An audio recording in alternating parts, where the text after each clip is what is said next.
Hey guys, welcome to our broadcast. This is Alex Kotzen bringing you women's college tennis Binghamton, Providence at Binghamton. Just getting started here. Courts 1, 2, and 3. Court 1, Nitya Fias with good first serve. Finish there. Both wearing black here, so not the easiest to tell who is who. Nitya Voss and Lauren Cuomo of Binghamton serving to Allison Root and Flora Edson. So we're going to be bringing singles and doubles coverage today. Great return line by Providence there. A little bit easier to pull that return than go inside out. You can see the hand signals there from Binghamton. If you all want, I will be kind of breaking them down. Should be a little bit interesting. Ooh, good angle there. Great angle there by Lauren Cuomo. Wonder if she's related to the governor of New York, former governor in any way.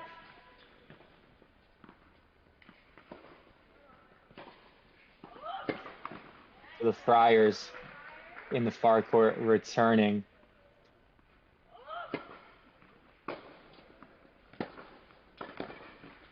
Ooh, good move there.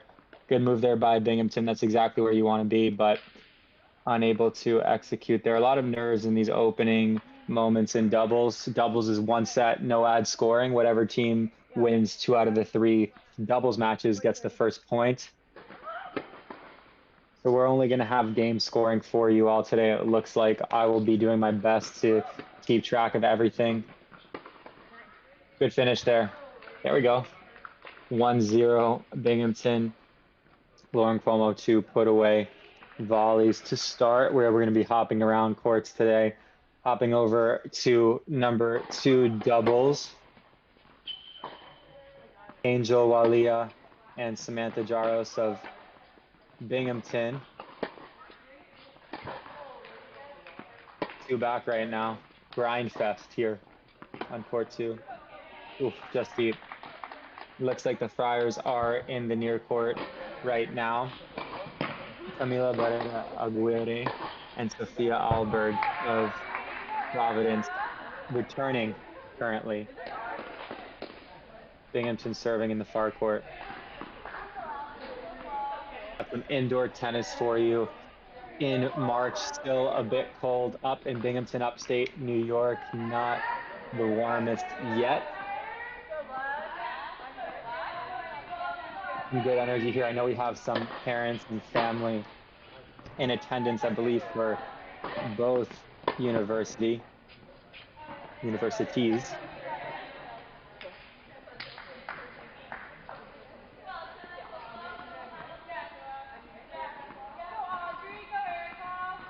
So the Friars Providence women's tennis just got back from spring break in Orlando. They had a fun trip there.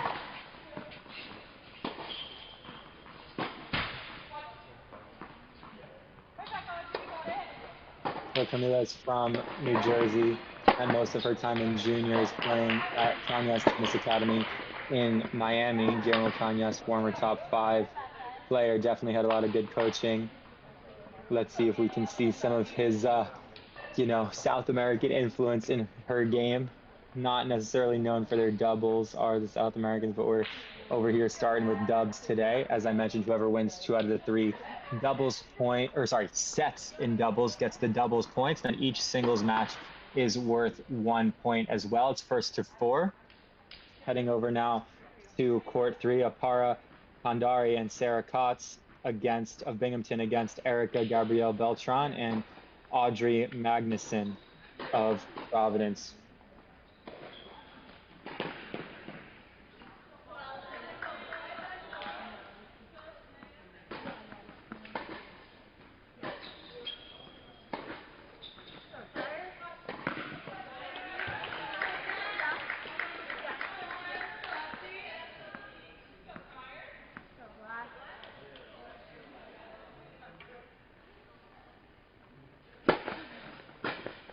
So Audrey and Allison on Binghamton's parents are both in attendance today. Audrey's dad, Mark, comes to a lot of the matches to cheer them on, to cheer the Friars on. He's actually from Ghana, which is awesome. Her sister's a senior. Audrey's sister's a senior at Boston College studying international relations and finance. One of her best friends from their hometown is Caroline Lau, who's finishing their season as a star player at Northwestern. So a lot of fun tennis, junior tennis friends in the college tennis world. One of the best parts about tennis is kind of the community that you build, parents, other players, friends. It's an awesome group. As a former college tennis player at Columbia and Tennessee, I can attest to that. And it's kind of cool. We got our little scoreboard over there. We have actually the scores written. We have the names written of the guests, and I'm assuming of the home team on the left-hand side there, just outside our screen right now. We're just getting started here. Binghamton up 1-0. Again, only going to have some game scoring for you all now at the moment. It's an interesting stance right here. I've never seen this before. From the Friars, it looks like. So there, if you make that first serve, you got to move left probably if you're the server. This more traditional formation. Maybe some nerves here. Big second, a lot on it.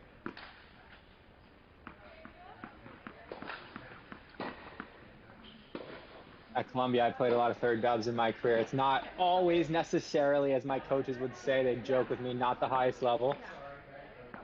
Here it looks like it might be higher than what I was playing back in the day.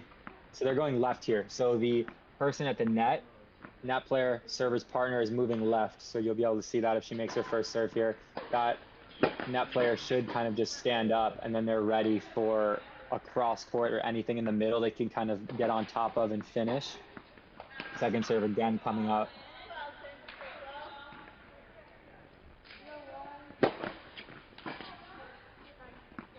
Nerves here maybe for Audrey. It looks like we have Providence in the near court.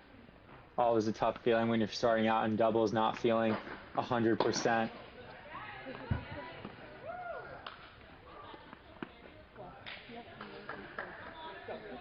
So big point here.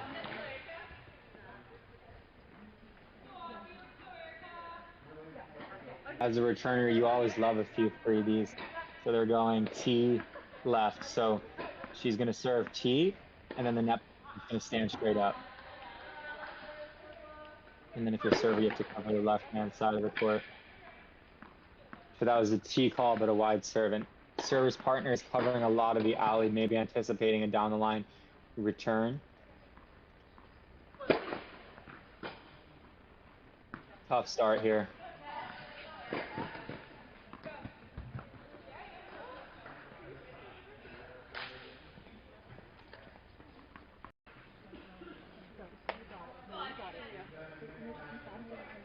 Here's some encouragement between teammates here right now.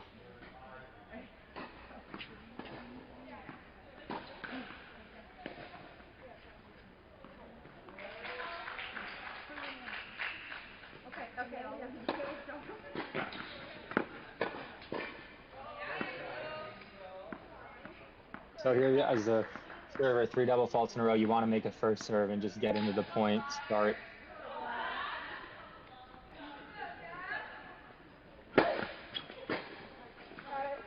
Here we go. Coach.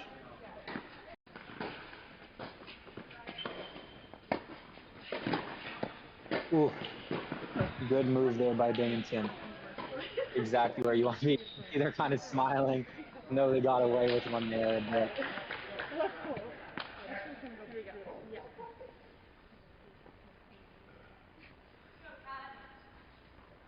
Big point here. Break point chances for Providence. Sorry, for Binghamton.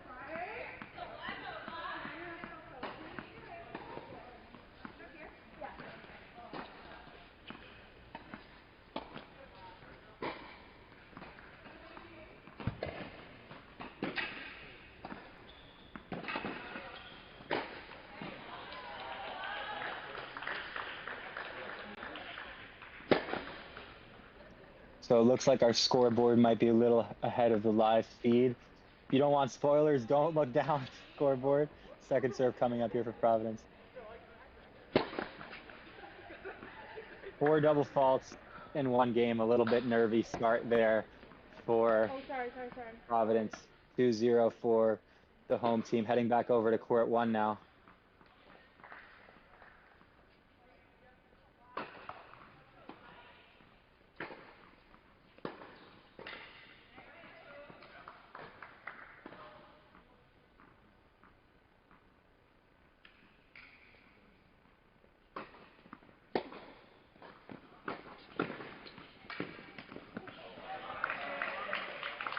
Oh, good point right there.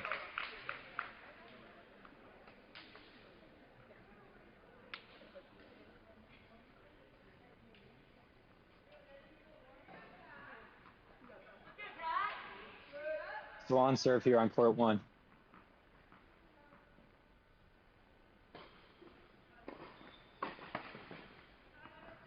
Okay, so this 2-back formation, something that we saw like a week or so ago when I was covering Big 12. This is an interesting look. Not something I ever played against. I kind of understand the thought process here from the coaching staff. Maybe both players a bit better at the baseline. So you essentially just kind of get into a rally once the point starts. Wow, crazy lob, scramble. Good point.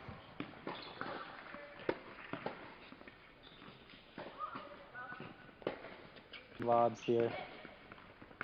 On the rise backhand. Taking the net. Wow, interesting point there. Crazy. I think we're going to see a lot of scrambling, a lot of kind of grinding here.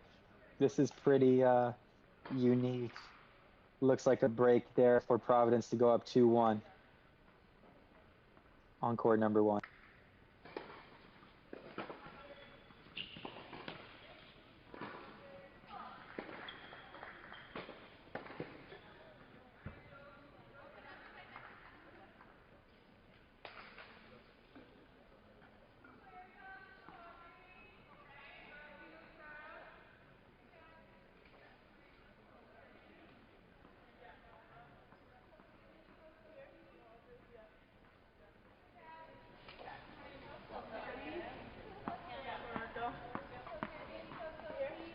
Heading over now to court 2, 2-1 on serve.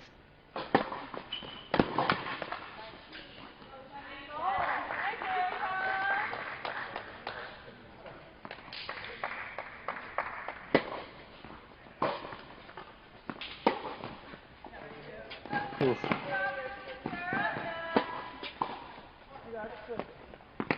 Wow.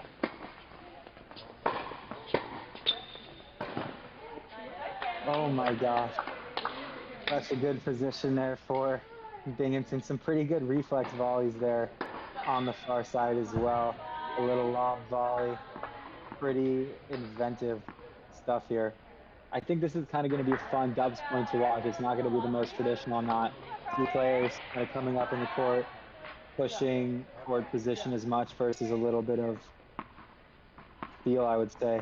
So here again, the hand signals from the net. I'll kind of describe those in a bit more detail. Second serve coming up now.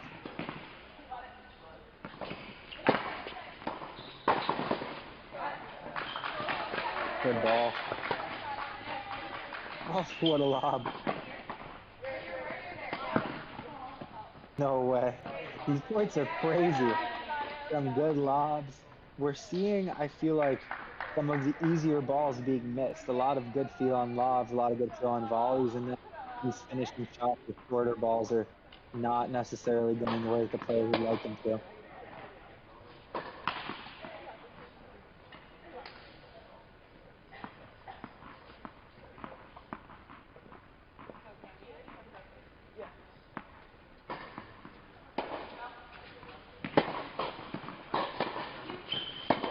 So in the near court, Sophie Alberg, a freshman from Danbury, Connecticut. Her partner, Camila Barrera Aguirre, from Wyckoff, New Jersey. So we got 2 Eastern players here on the same team together playing college dubs, which is awesome.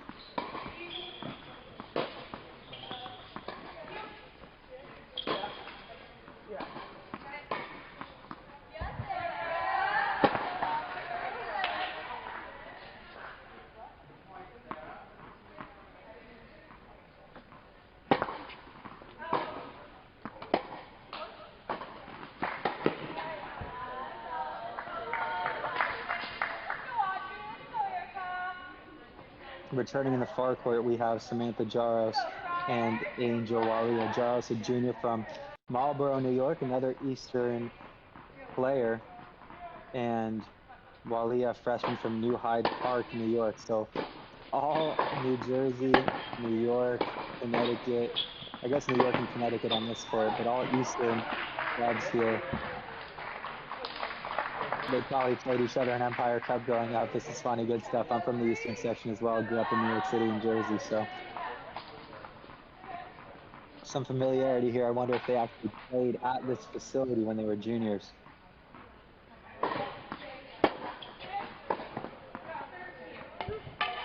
There we go. That's a good finish there.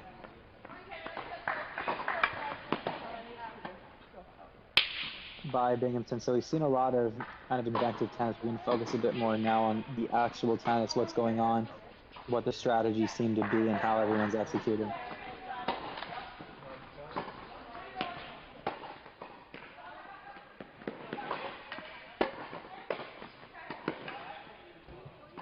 Another good finish there by Binghamton. Starting to play with a little bit more comfort here.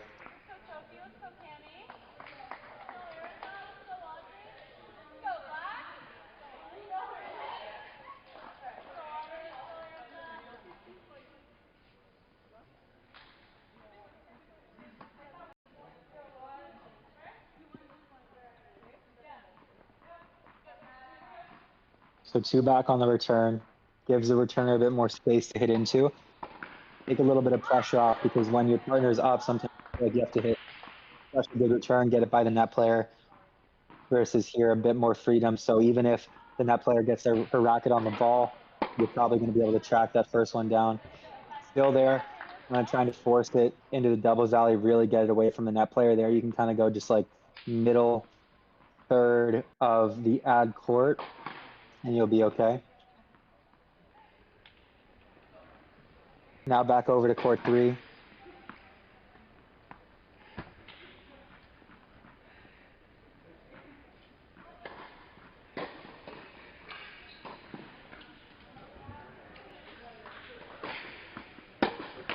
Binghamton in the near court. Good move there by Audrey.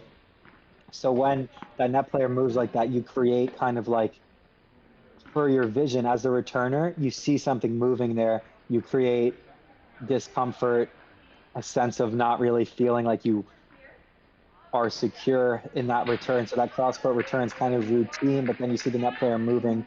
It creates something in your vision. You try to overplay a bit, add a little bit more at the last second, and end up missing that return occasionally.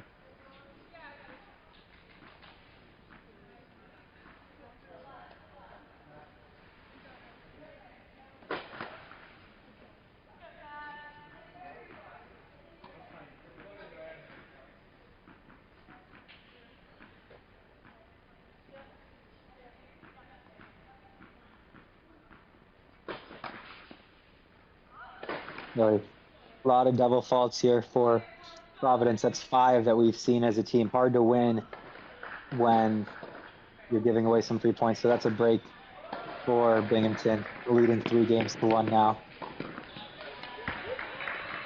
The Binghamton serving in the near court. Apara, Kandari, and Sarah Kotz.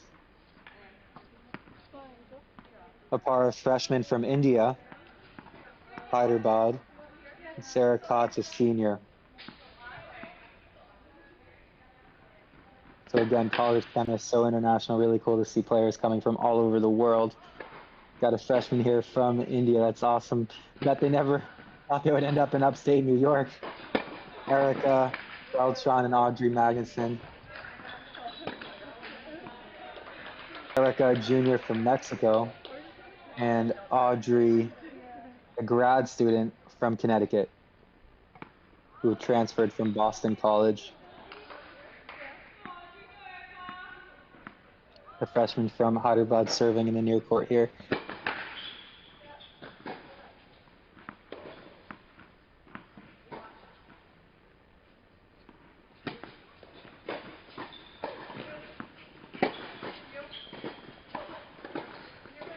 The move. Oof. A lot of ground to cover there. No. Sarah, you gotta put that away. So another point there where we have our net player in a great position, just not able to finish. A lot of team chemistry, good spirit here, though, keeping each other pumped up and positive. So here we have a T serve and kind of like a stay. So she'll serve down the T, and server's partner will stay. So the call was T, serve ends up going wide, second serve coming up. No signal here on the second.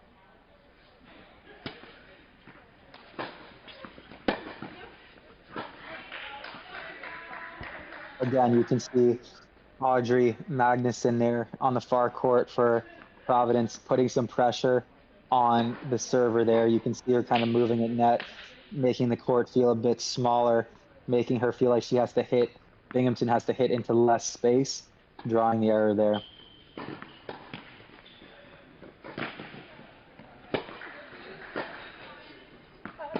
Good first serve. Good first serve there. So after you get that first break, we had a break earlier on this court, actually. So Binghamton was up 2-0, now 3-1. You really want to find a way to get a hold here and put pressure back on Providence. You already know that little dispute here. Not sure what it's over. Doesn't look like we have chairs here. We have a roaming chair umpire who's currently walking over to talk about what happened. Always tough to play when you don't have a chair umpire. You kind of get used to it in college tennis, and then having to kind of go through whether it's scoring, whether it's line calls, always good to have someone to help. So this chair umpire's here on court kind of talking through what's going on. It might just be the order of the score that's getting kind of talked about. Sometimes players call a score out, or they don't hear it, they don't remember, and then we have to go through point by point to decide what the score is. So it looks like we've come to a conclusion here, and we are back rolling 15-all.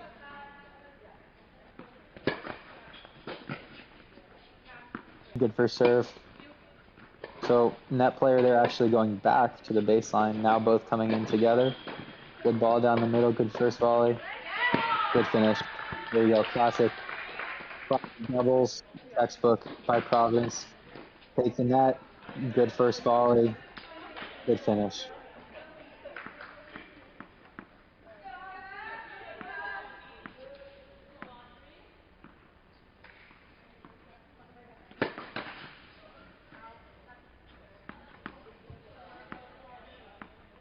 Second serve coming up here, 15-30.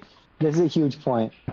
From a server's perspective, huge. You win this point, it's 30-all, still a tight game, but if you lose this point, you're facing 3 break points. So there you go. As you can see there, that's why players kind of overplay, because they see that movement, and if they don't hit a good shot there, that's exactly what happens.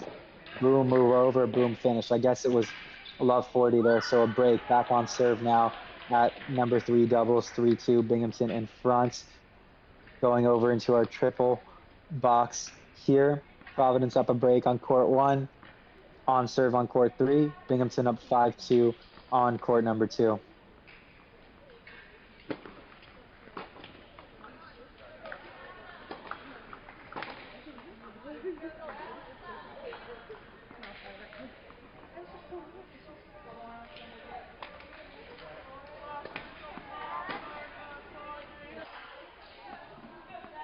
So back over to 2 now.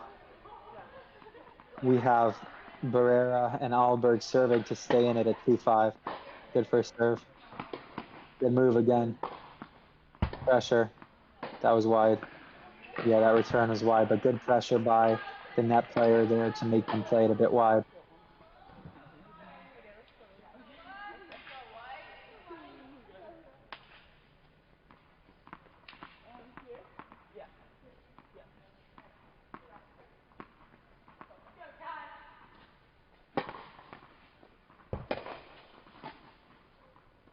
So T there misses a little bit wide. Second serve.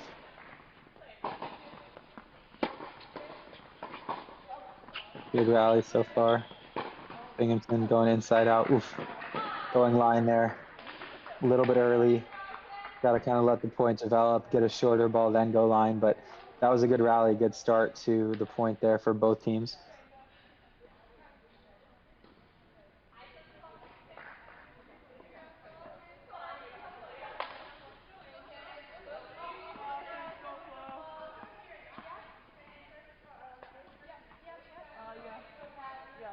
Body coach. Okay, so this serve is going into the Binghamton player's body, and then she's moving.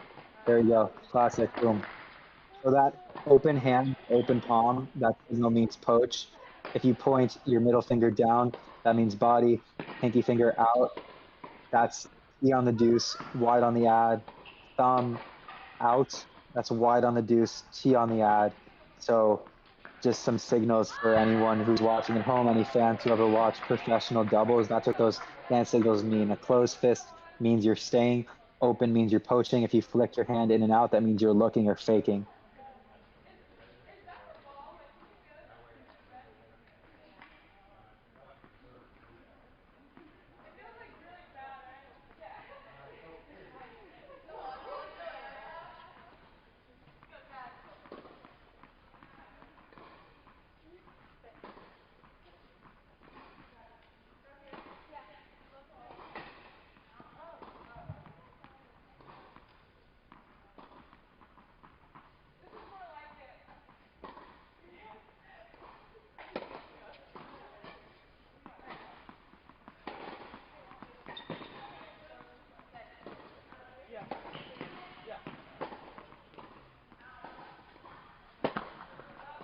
Good first tee. Oof, tight.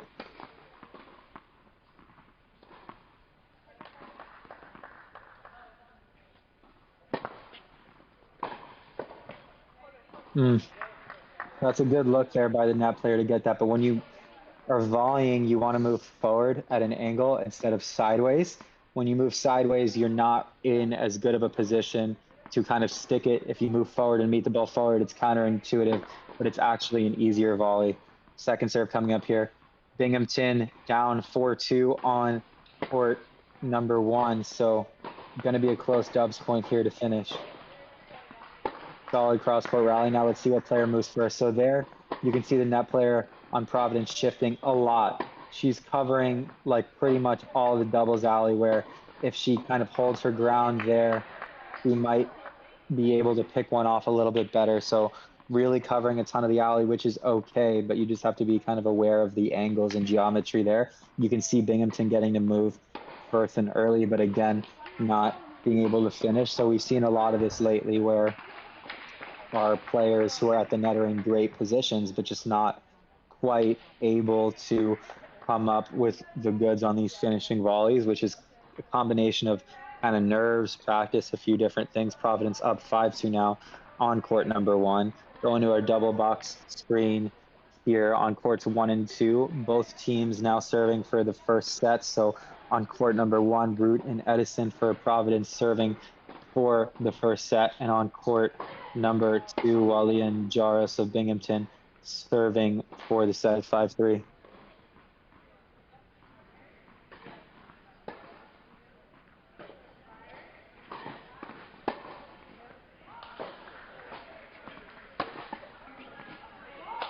All right, so double look at the game started.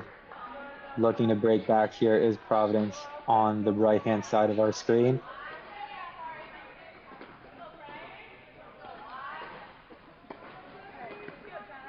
Serving out sets all is tough because when you're, oof, good move. So that's a classic. Serve wide, kind of hedge towards the middle a little bit, make the opposing team beat you line. And if it comes middle, just knock it off. So there's a good first serve, good play there by Binghamton on court number 1 on the left-hand side of our screen. You kind of dump that volley a bit short. Returner is deep in the court. They have to move up fast and get to that ball. Not easy to do. Good point here on court 2.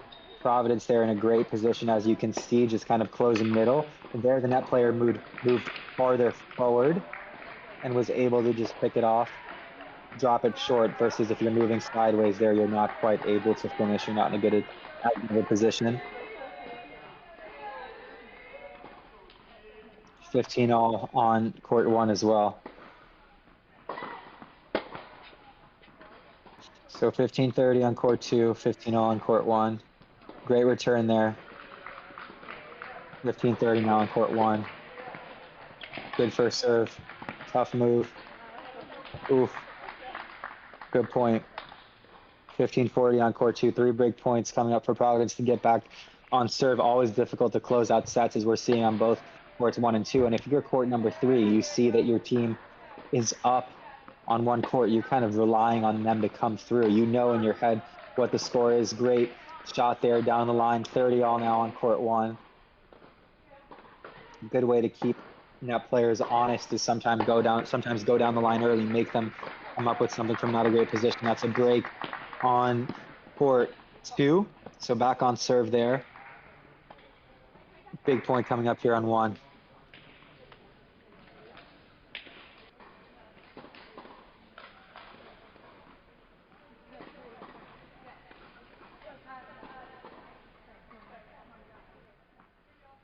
Full screen here on court number 1. 30 all. 5-2. Providence serving. Good return. First ball error. So there, more nerves.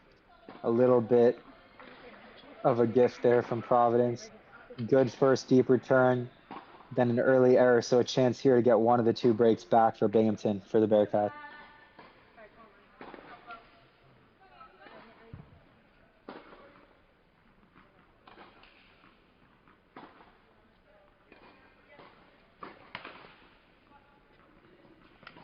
Second serve coming up.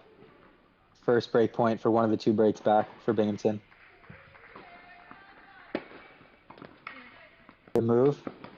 Didn't finish the volley though. Great move. Volley wasn't finished. Binghamton runs up, rips the backhand straight at the net player. One of the 2 breaks back. 5-3 now. Binghamton serving at 3-5. So Binghamton not able to finish it off on court 2. Providence not able to finish it off on court 1. So the doubles point continues. Our scoreboard's a little bit delayed on court 3 over there, so we will update you shortly on what's going on court number 3. So right now, if you're Binghamton, you just got one of the 2 breaks back. What you want to do is run through the service game quickly. First serves and good moves early on. So right there, you can tell a bit. Oh, so that first volley, again, not moving forward to the ball there for Binghamton. So not really sticking it, then getting into a hands battle, and Providence comes out on top. So love 15 right after a big break back. Here on court number 2, good position, good volley for Binghamton. So a chance to break here. Not break point, but a chance to break here for, good point here on 1. Great hands. See, these points are very interesting, pretty unique. Volley, lob. Good hands. Swinging volley. Back at net. Short ball. Lob. Another lob. Oh, great point there. Great point by Binghamton and by Providence there. A lot of fun stuff. Lots of hands plays. Lots of back and forth.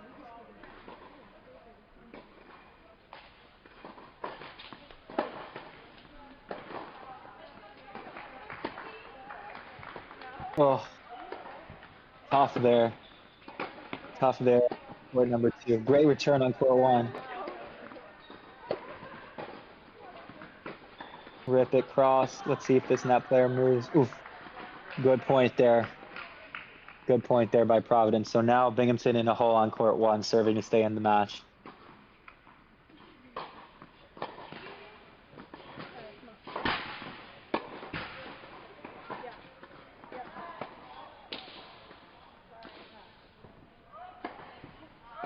Court 2 there. Looked like that return miss maybe.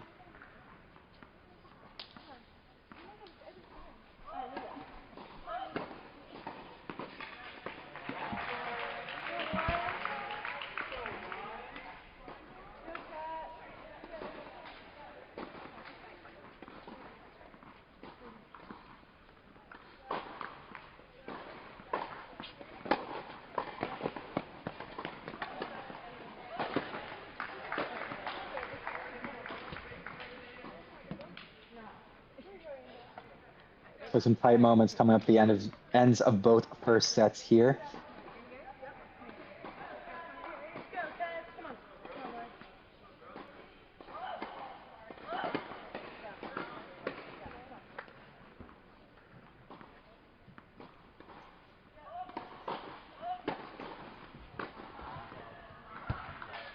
Great return line there by Providence, by the Friars to seal it on court one. So getting one of the two breaks back was Binghamton, unable to hold. So going down 6-3, Providence just needs one out of two more dubs points to get it done.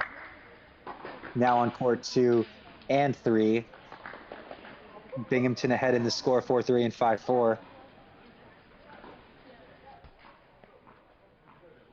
Here on 2. Binghamton returning, trying to break. Good ball, good move. Nice lob, good hands. So these are all kind of, oof, pretty good. Pretty good there. Good point by Providence. A lot of back and forth, a lot of lobs, good hand, just going line there past the net player, smart play. Again, going directly at the net player sometimes can be smart because you freeze them, you don't give them kind of like an angle to put away the volley. When you hit the ball right at the net player, if they're not on top of the net, they kind of just have to go right back to you versus having an angle to finish.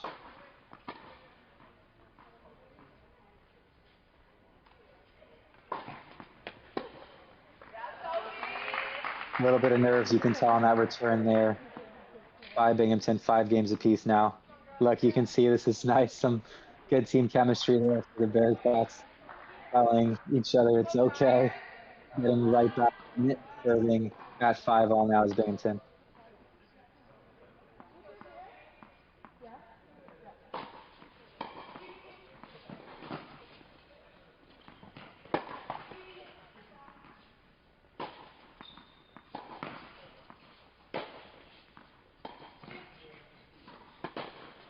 Good first serve. A little bit of pressure by the net player there, but too good. Too good on the return there.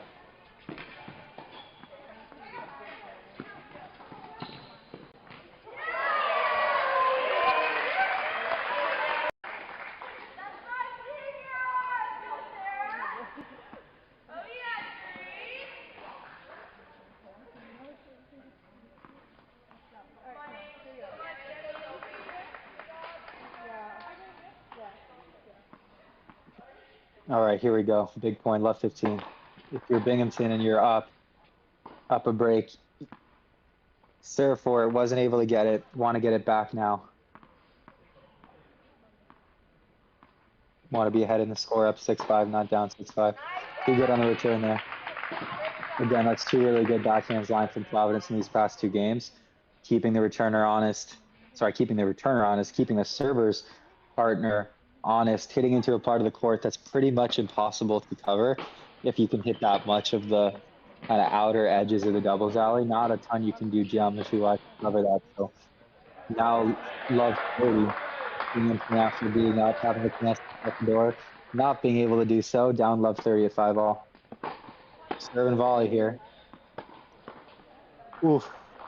Really good first volley and great pickup there. Great second volley, just ripping it at the net player there, making the Providence player come up with something. 15-30 now. That was a big point. You need another one here if you're a Binghamton fan.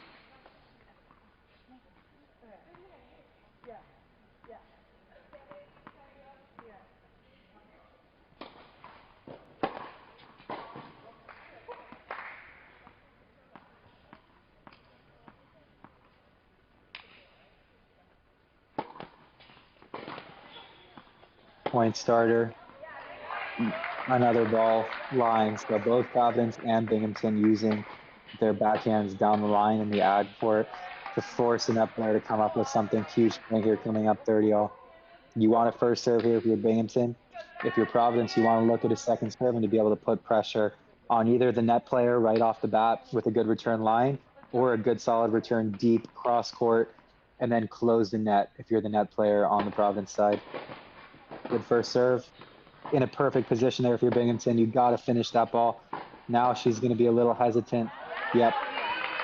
When you have kind of like an overhead type first volley, you don't finish it on a big point like that. Really smart by Providence to go right back at her, say, okay, you didn't finish this easier one. Let me give you a tougher volley. A bit of nerves there, kind of overcooking the volley.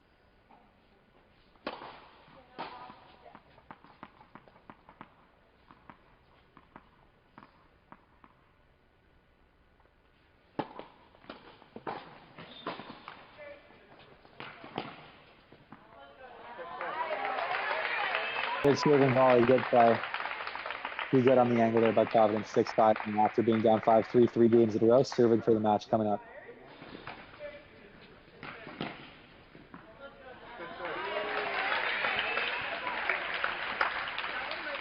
So you can hear the applause. We know it's getting really tight now. Final kind of chances for each team to make a push in these sets and get it done. 4-3 on serve here. For all, it looks like if they're on serve on court number 3. Good first tee.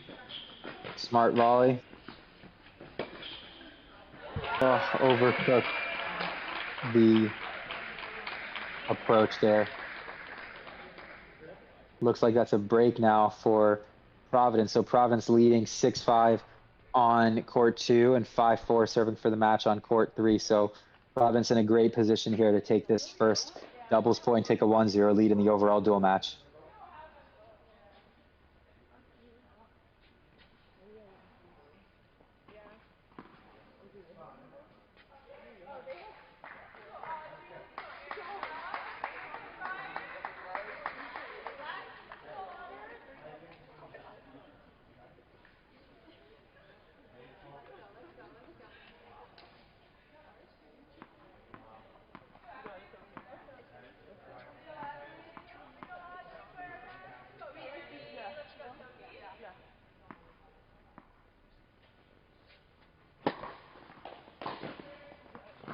Good first serve there.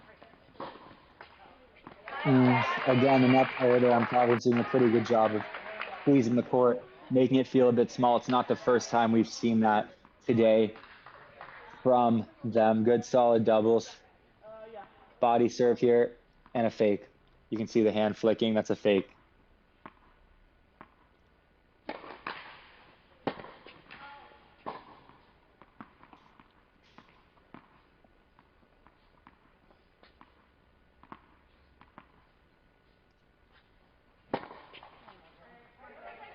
Oof. 15 all. You can see a lot of nerves for both. And oh my God, audible from the server there. Look at this on court 3, running into the other camera. That's a huge hustle, huge point on court 3 as they're serving for the match. Oh no, they're not serving for the match. Binghamton was serving for the set on number 3 dubs and didn't hold. So 5-4 now. Binghamton's still ahead, but love 15 or 15 love here. More nerves on court 2 for Providence. A double fault and then an error in the rally there, kind of overcooking it and going for too much. Our coaches would always tell us to hit the big targets. Oh, I don't know if you all could see that on court 3, but a easy finish there for Providence. Didn't end up being able to finish switch here. Court 2. Oh my gosh, 15-40 now. So 3 break points coming up for Binghamton to get back on serve. And on court number 3, another tight one.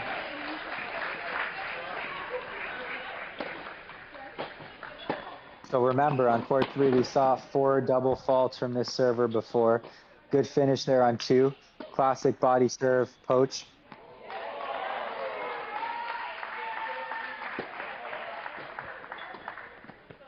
Oh, little miscommunication there, scrambling on court 3. Yep. Pretty good from Binghamton there. Good positioning, smart move, gutsy move. That's a smart finish because as you all can see in that screen, your server's way out of the picture. So you move across, instead of being super aggressive and trying to finish, you kind of just dump it off short angle volley, make the server run all the way up. In that case, couldn't get there. Smart play on court number 3 from Binghamton. Or 2 here, second serve coming up. Second serve, sorry, in the net. So looks like we are headed to a tie break on court 2. Meanwhile, on court 3, full screen now, 15-30, 2 points away, Binghamton. Going all the way into the alley to hit that forehand is Magnuson. Insane point here. Skips ahead in the point. You see how much pressure the Providence player is putting on Binghamton. Slice forehands. Someone's got to poach. Oh, man.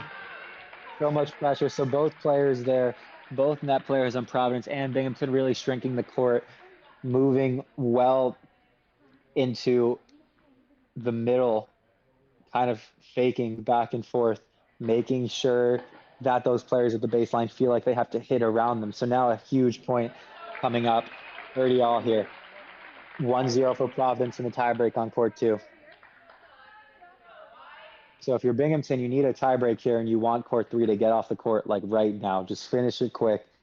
Put all the pressure on court number 2 on Providence, who thought they might get a win here on 3. So if you're Binghamton, you need both of these double sets to get the doubles point. If you're Providence, you only need 1 out of 2.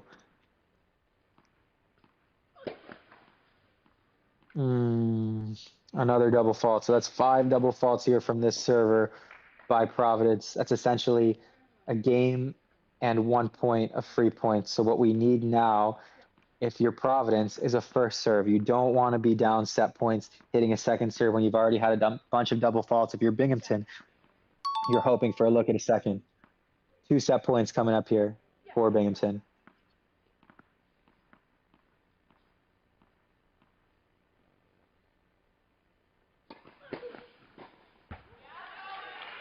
A nervy looking first serve there. Let's see what happens here.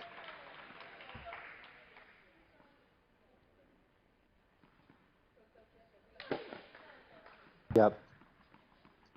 6 double faults, essentially kind of gifting the match there to number 3 doubles of Binghamton.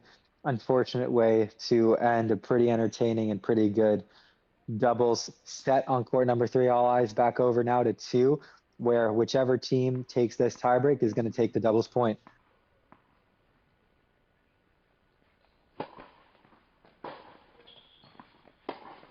Good cross return there. Got to stay in this rally. Smart. Yep. But now both teams, you don't want to make any mistakes. Make the other team beat you. This is for the doubles point. First to 7 points here in this tiebreaker. Whoever gets it gets a doubles point, takes a 1-0 lead. Huge for the momentum of the match. So you want to lock down on errors here. No errors. Lots of first serves. If you can move at net, good moves, good first volleys. Make the other team do something extraordinary to beat you. Make them do something extraordinary under pressure.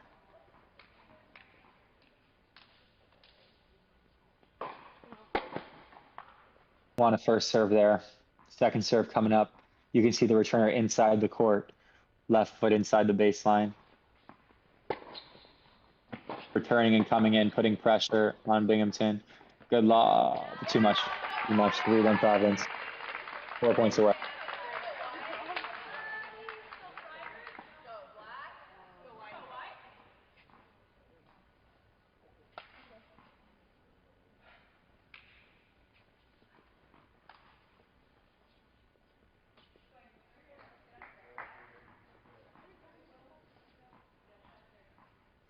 So you want a first serve here for Binghamton. First serve body, just make it.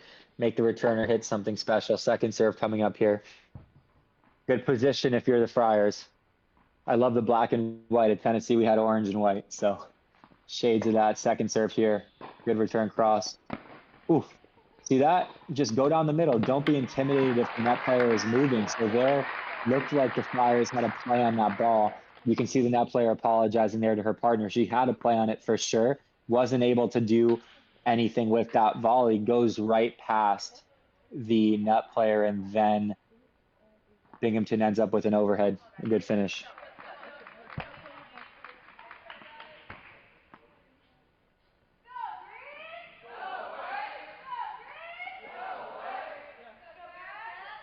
Green and white here. Binghamton trying to will their team over the edge at home.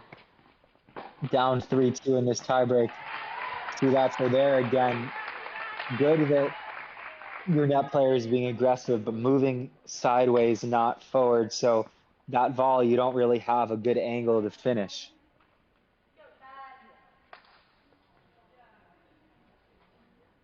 So all tied up here at 3 apiece in this tiebreak. First to 7 points, win by 2. These next few points are crucial. That goes without saying. This is for the doubles point.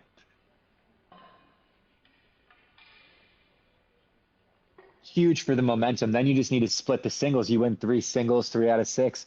You win the entire dual match. A lot easier to win 3 singles against a good team than it is to win 4.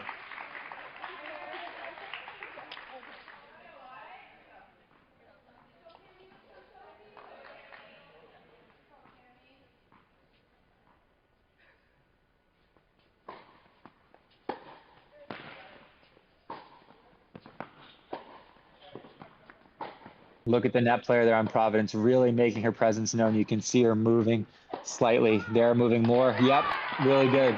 Really good by Providence. So really good pressure by Providence, really good forehand line by Binghamton. You're able to see her moving out of the corner of your eye, then just decide to pull the trigger line.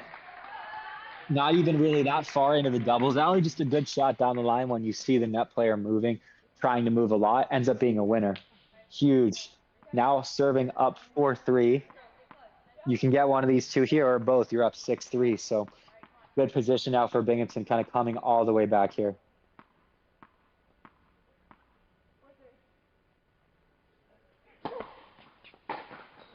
Good first serve. No, too much. Somehow still in. Oh, still in. No way. Wow. Crazy point. I thought 2 of those shots were out by Binghamton, end up landing like close to or on the line, both.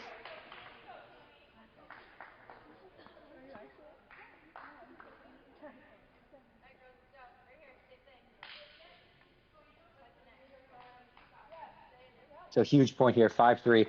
If you're Providence and you can get this, you're literally right back in it. Serving at 4-5 if you're Binghamton and you can get this point, you have 3 set points coming up.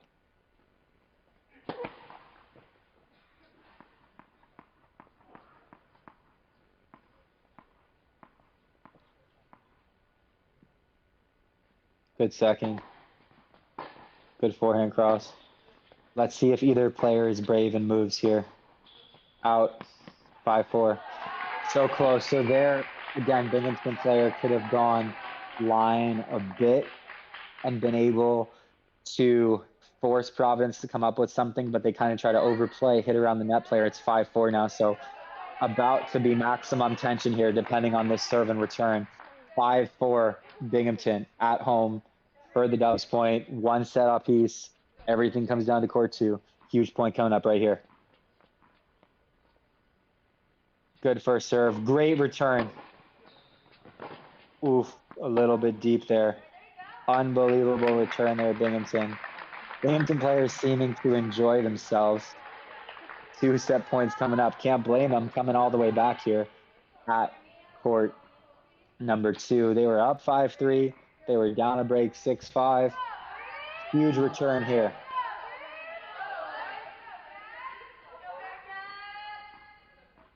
Some Bearcat chance here, trying to will their team over the edge. Great serve, great move. Great volley. Holy crap, good point. Going line there. Let's see who can out-tough each other this point. You want your net player to move if you're at the baseline. You're so aware of what the net player is doing. Wow. Great rally. Super tough way to finish that rally because Binghamton did such a good job with the return. Such a good job with all of the pressure there. Just couldn't outlast Providence. Super tough.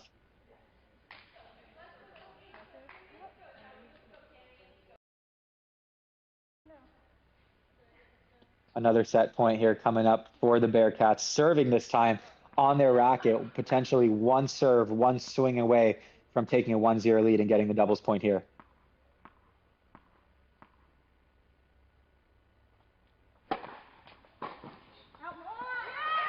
There you go. Amazing first serve. Missed return. 1-0 Binghamton at home, taking a 1-0 lead here in this dual match over Providence. We will have singles play coming up for you all shortly. Thanks for tuning in, staying with us. That was an exciting dubs point. I'm excited for this singles here too. It's going to be a great one from Binghamton, New York.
Hey guys, welcome back. Women's college tennis in the Northeast. Binghamton versus Providence. Binghamton at home after taking a really tight doubles point.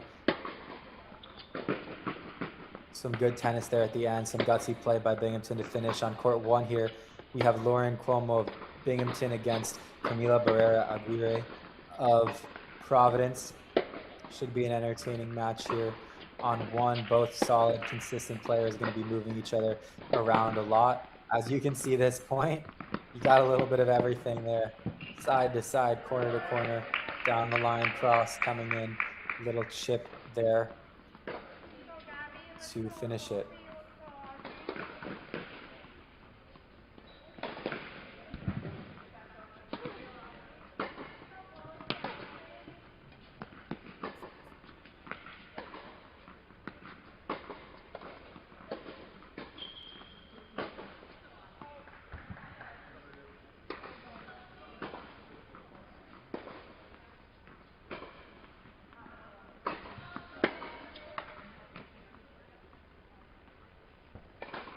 So it looks like we're going to see some forehand slices here from Barrera. A lot of this match is going to be who can just be a little bit more solid, a little bit more consistent, because both seem to have a lot of different skills in terms of how to hurt their opponent, kind of with spins, with, look at this, like a little short angle there.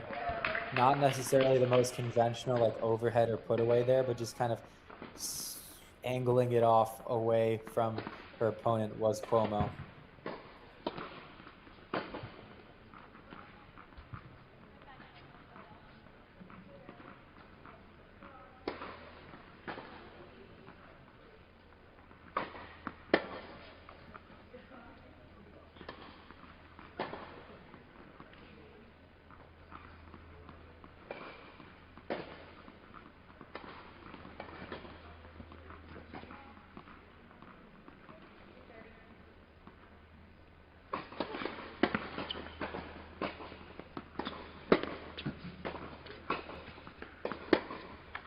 Solid here using the middle of the court, good depth there.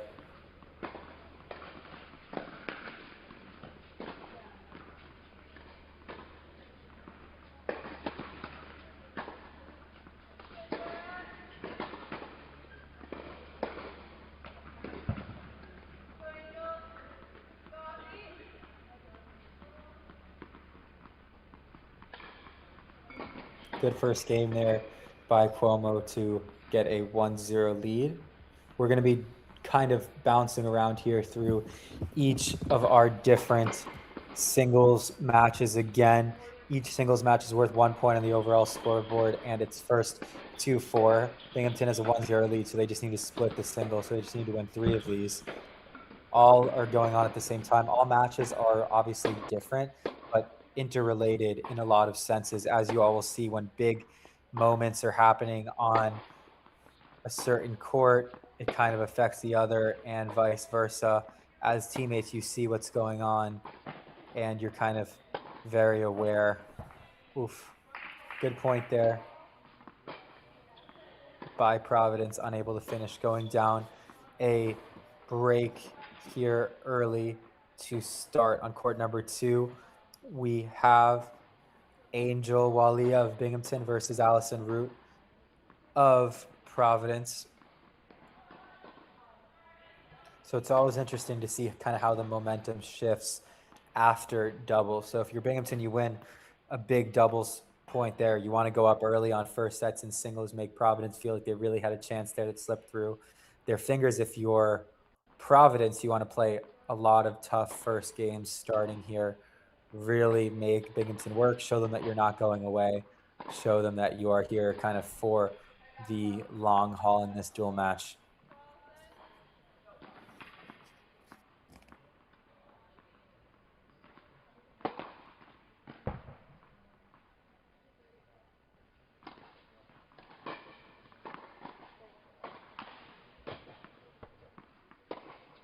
So a bit of info on Allison Root here from Philadelphia, a huge Eagles fan, I am hearing. She sent me a bit of info. Her parents are there. They're bringing their dog, Barkley, to the match today. Barkley, named after Saquon Barkley, the currently Eagles running back, formerly with the New York Giants. Allison is majoring in management and minoring in Spanish. So sent a little bit of info over, which we always appreciate as commentators, able to give fans a bit of insights into these players' lives, kind of what's important to them, what matters. And, their lives are a lot greater than just tennis. That being said, here today to watch the tennis. Really good first serve there by Angel. Big up the tee. We saw her come through clutch in the doubles with her partner. So now looking to carry that momentum over into singles, already up a break, 1-0. Really flat first serve there. You can tell that her grip is a bit over. I would say it's like more on the Western side because she's not pronating over. She's kind of hitting it a bit flatter. If you can see there, you can see it's more of like a forehand grip on the serve. That's why she's hitting slice for second serves as well, not kicks. I think height has a big kind of factor to play. Wow. Unbelievable passing shot there by Angel. Really good return by Allison. Really good net play. Just too good on the pass there. Backhand down the line. On the line.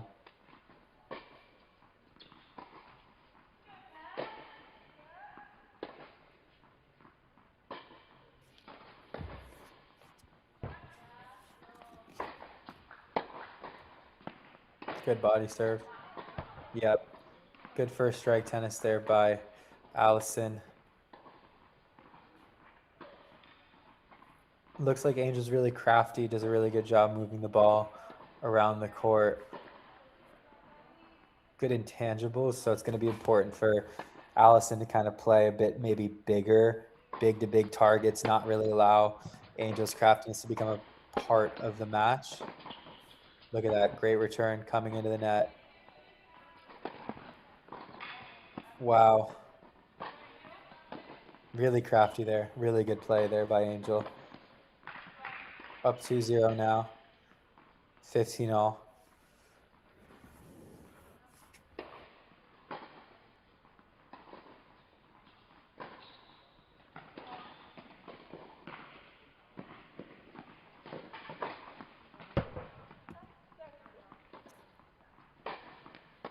Good tee serve there. We can see Allison has kind of a lot of power in her game. Angel's kind of working with a bit more of depth.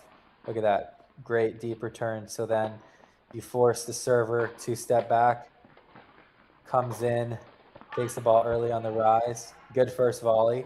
Really good pass there by Allison. So we've seen two great backhand passes down the line, one by each player so far. This is going to be entertaining. I really think that Angel's going to use kind of depth, come in a lot, force Allison to pass her. She's not going to beat you with power, but with depth and good court positioning, not really giving a lot of free points or errors.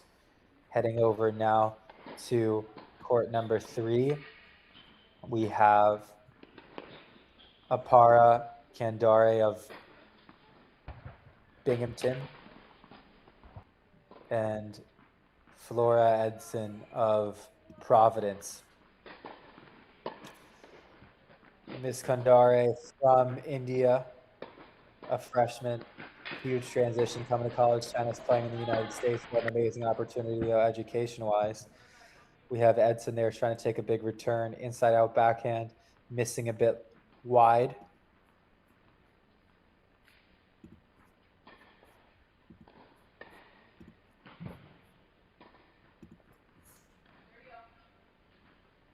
Edson, a sophomore from St. Louis, Missouri.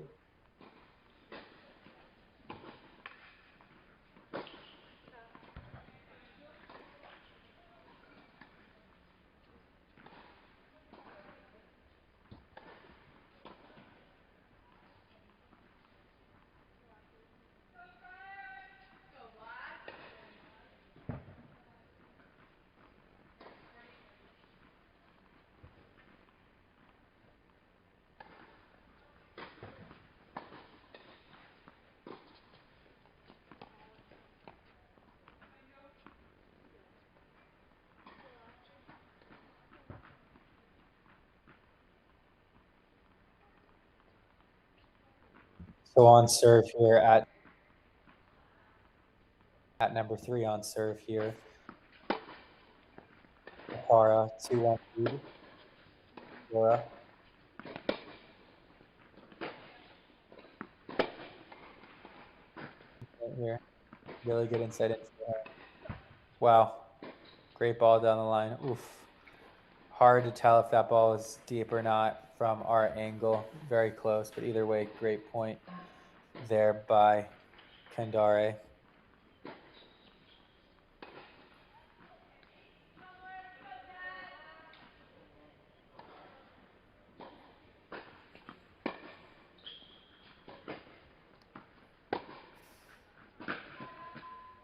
Impressed here by Kandari so far, really hitting the ball pretty big, taking what looks like a bit of risk, but hitting the ball solid. Seems like she will be kind of dictating if she continues to play like this. It might be a little bit on her racket, how this match ends up. Look at that. Huge return. Okay. I like how this girl plays. Wow, this woman is ripping the ball. Fun to watch. Let's see if she continues it here. 2 really good balls, 15-30.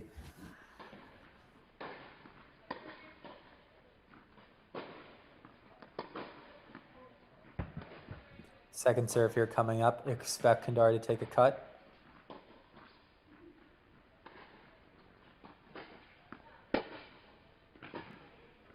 Cut taken a bit deep there.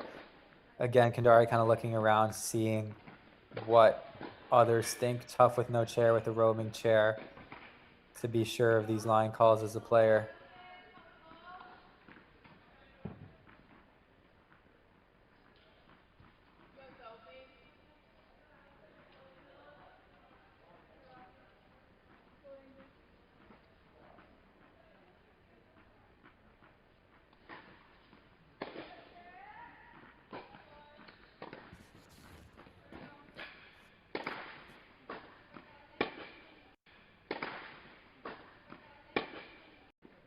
We get a replay of that return.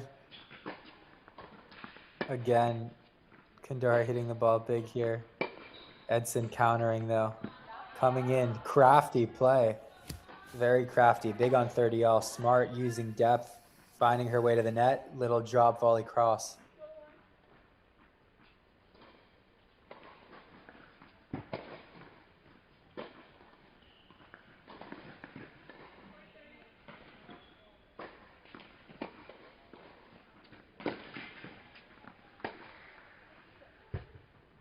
Too big from Kandari there. Deuce point coming up.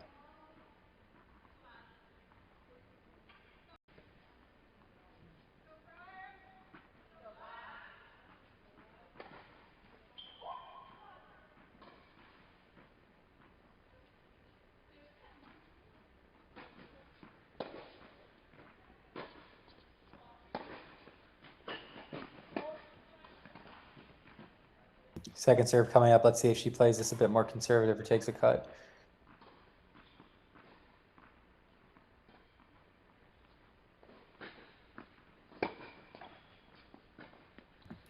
Not playing as big on this deuce point.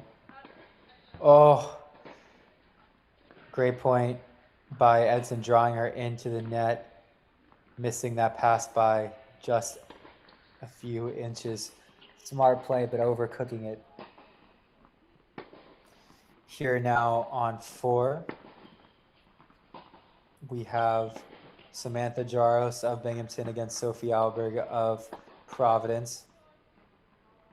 According to our scoreboard, Sophie is up a break 1-0.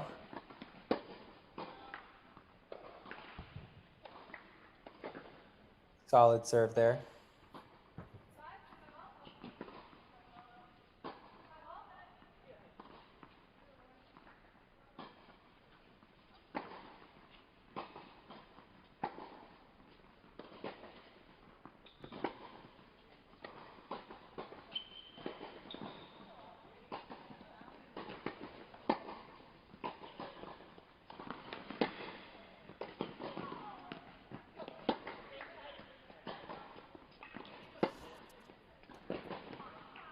Good solid point here from both. Really good depth there.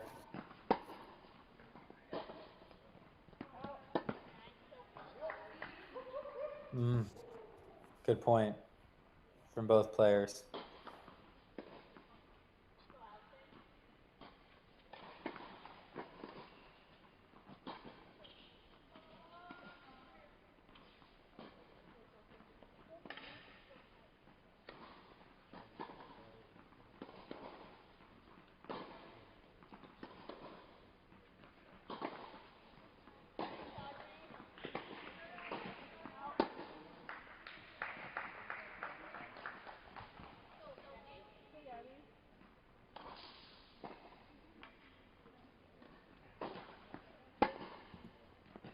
Good return.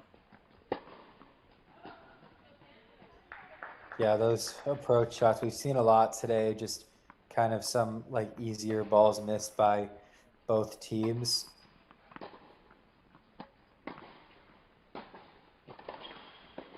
Alberg returning now, so I'm not sure if it's 1-all or 2-0, but that inside in approach, you just want to kind of rip that solidly, not huge, make your opponent pass you.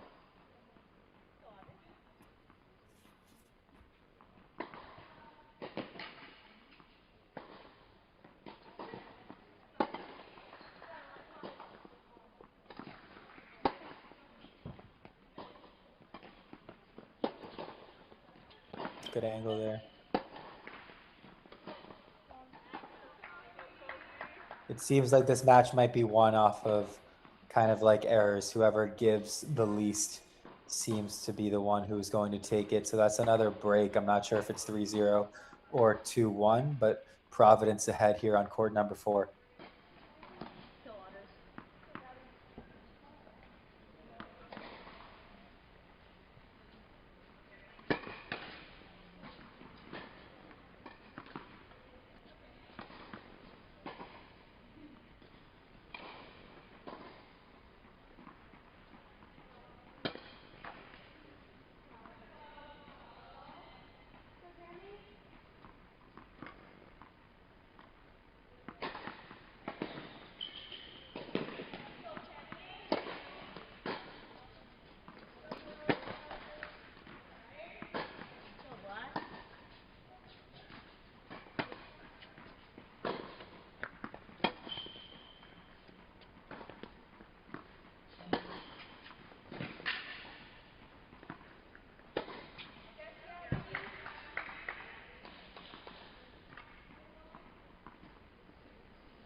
Here now on court number 5, we have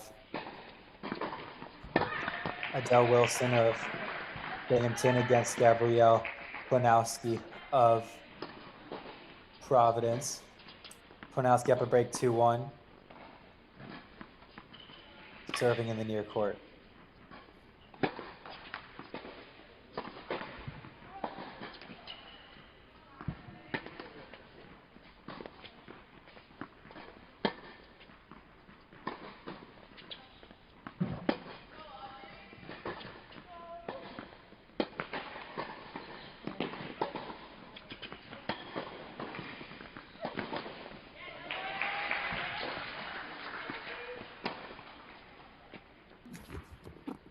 Wow.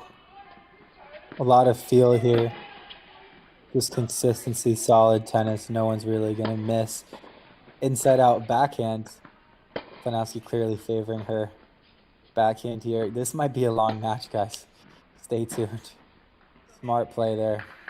Planowski just moving the ball around well, not making errors, not really worried about Wilson hitting through her or hitting too big, just being solid and consistent. You can hear a lot of good energy here in the building here in Binghamton, New York. A big match for both the Friars and Bearcats.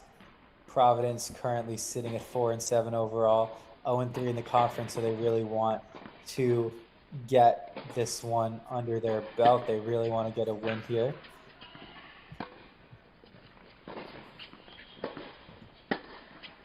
Meanwhile, Binghamton at 3-7, 0-2 in the conference. So no matter who wins, this is going to be a first conference victory for one of the two today. You can see Planowski just super solid, consistent, wants to be hitting backhands. Looks like Wilson might want to as well, just slicing a lot of forehands here, kind of slicing both sides. That forehand grip of Planowski is more kind of Eastern, it looks like. Lots of slicing.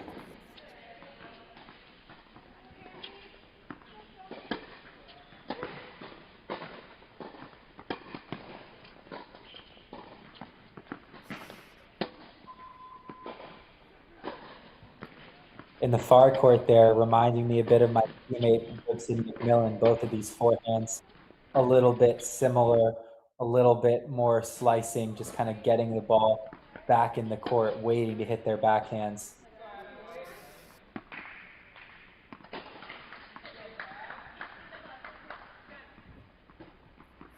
Good point there by both. Good patience.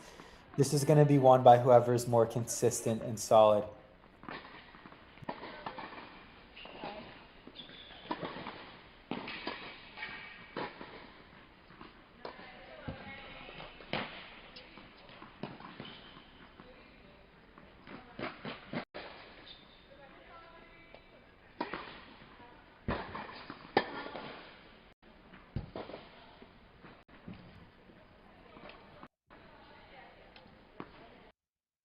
Second serve coming up here.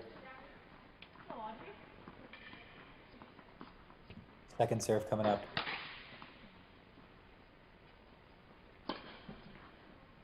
You all can see how important serves or returns are, especially today. A lot of double faults, a lot of somewhat easier balls that have been missed. Just doing the basics well can win you all a lot of matches if you're a fan at home trying to get a little bit better each day. It's a good serve there, good serve and volley, a really good return there. Kind of that would have been within a foot of the ad side of the line there, the single sideline. So making the server come up with a really good volley there, wasn't able to.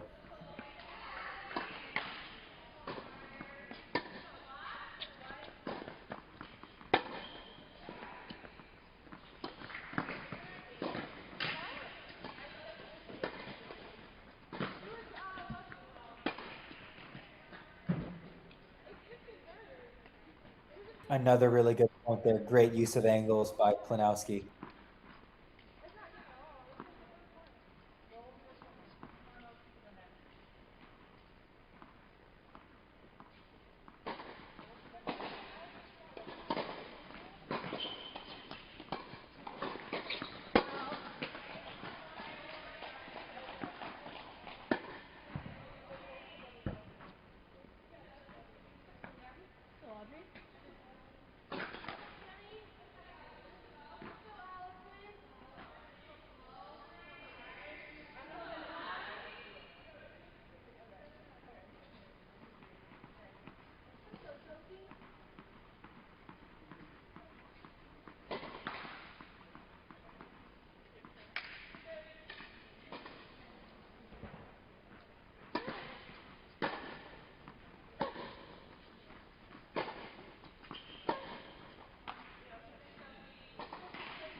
Back over here to court one, Cuomo on serve here, 2-1 with Camila Barrera. Heading over now to 6, just checking in. We have Magnuson here of Binghamton. Audrey Magnuson. against Sarah Kotz of Binghamton. Audrey Magnuson of Presbyterian against Sarah Kotz of Binghamton. Audrey had a tough end there to the doubles, not really serving the best that I know she could. Dad in attendance, looking to bounce back here in singles, up 4 games to 1. Just saw another double fault though, so managing these service games will be key.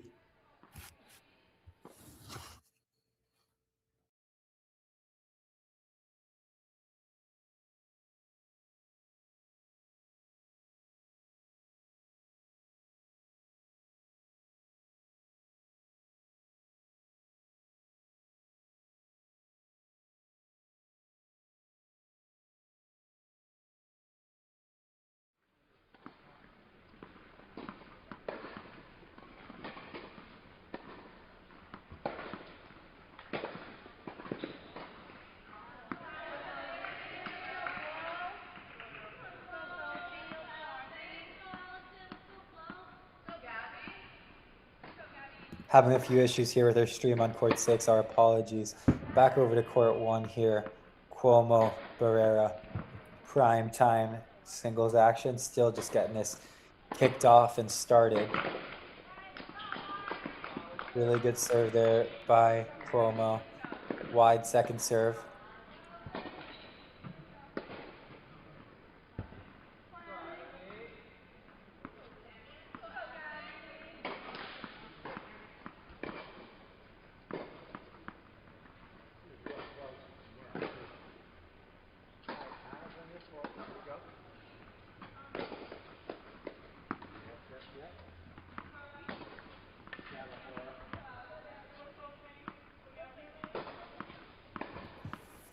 So when this is your 3rd and 4th conference match and you don't have any wins yet, it's just who's going to be able to hold their nerves better, who's going to be able to get over the line. I mean, it's a tough situation for both teams, both looking to change and turn their seasons around.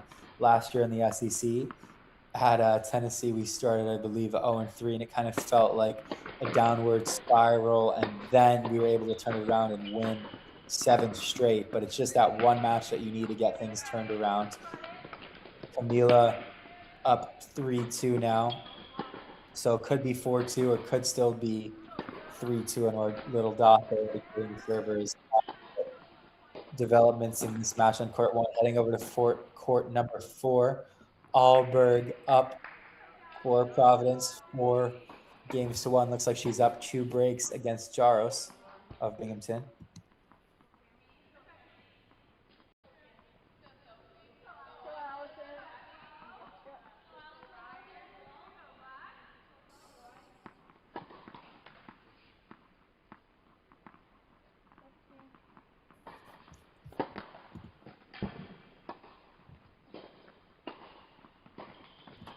Always tough hitting leg court serve, tough for the opponent, not a ton to do.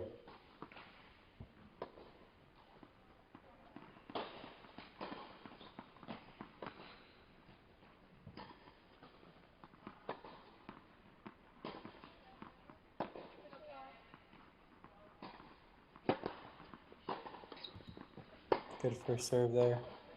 Interesting forehand technique, kind of a big takeaway. You're going to be able to rush that side if you're Binghamton. If you hit the ball big there, especially indoors, going to take a bit more time on the windup to really get ready to hit that forehand. That's something that if you're Binghamton, you're potentially looking to exploit. Again, more of kind of an Eastern grip, which can also be something to check out. The spins are going to be a bit different than traditional forehands.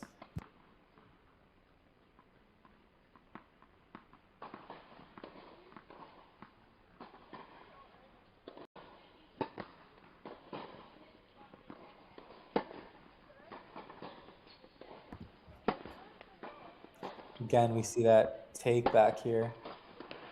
Unconventional, but it works. Good footwork, moving back when balls are a bit higher, deeper in the court. Just consistency here from Alberg. Trying to change direction there from a deep ball over the high part of the net. Never an easy thing to do.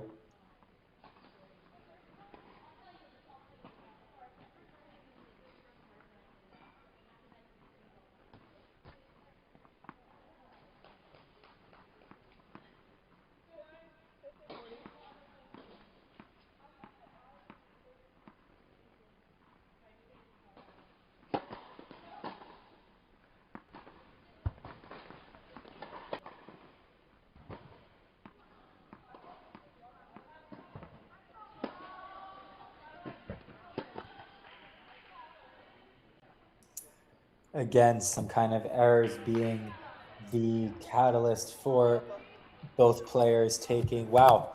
Going over to court two, we talked a bit about the matchup, about Wally, about Angel's game. Super Crafty taking a 6-0 lead on court number two.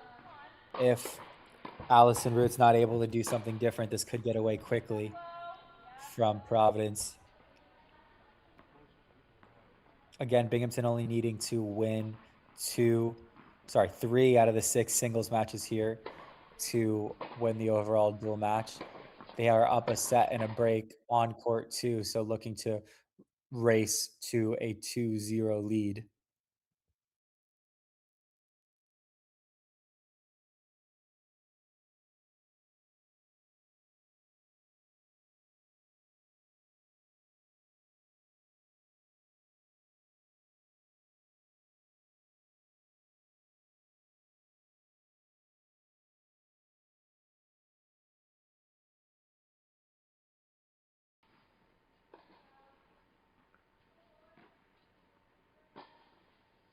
Heading over now to court 6, Magnuson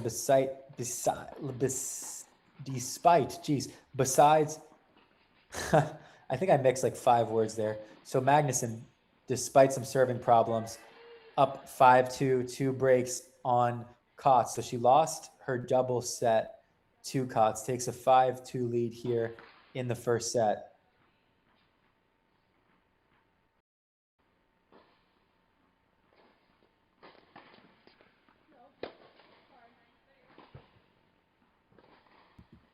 Really impressive to turn it around. Never easy to lose a double set and then come back in singles, come roaring back up 2 breaks now is Magnuson.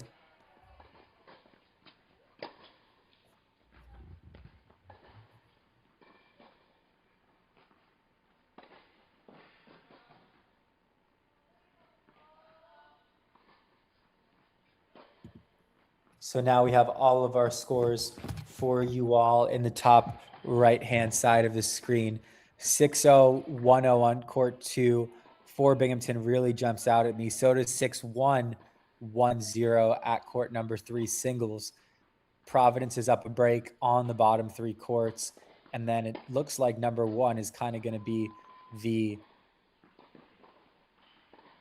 most important first set, as it's 3-4 still on serve. So just an update from kind of around the facility today, what's going on. We're looking here for Magnuson to take a quick first set lead. We've already seen 2 first sets go Binghamton's way. Providence really needs to kind of turn things around on this court, get a set on the board in order to get what could be considered a comeback on. Crazy points here. Just a lot of good feel from every player that I've seen today. No one really playing traditionally, just hitting really hard through the court, playing classic indoor tennis in order to win points. Kind of more feel, more lobs, a lot of coming into the net, a lot of using the entire court, using every shot in the playbook in order to win points. Let's see if, yeah, slice forehand there, slice back. I think we're going to see one of our 2 players come to net soon. Maybe not, both hitting the ball deep. Looks like Kotz favoring her backhand. Some lob, slice forehands.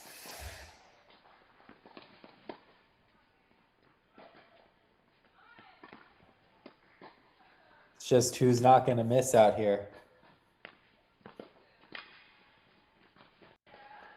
Kotz coming in. Didn't see the end of that point there, but as you can tell, those points are kind of indicative of what's been happening these entire matches so far for the most part. Looks like Angel on court 2 is really doing a good job figuring out her opponent, using her strengths well, but besides that, there have been some close matches.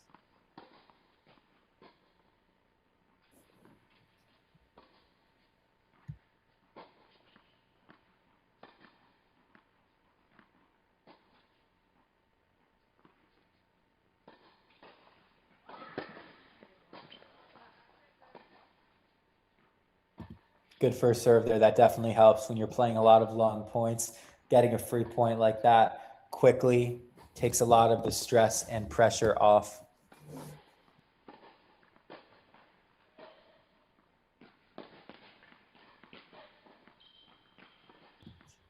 So again, Providence trying to get this first set here. Magnuson serving. The more, oof. That's 2 free points in a row off the serve. One off of a really good first serve, another off of kind of like a net cord vibe.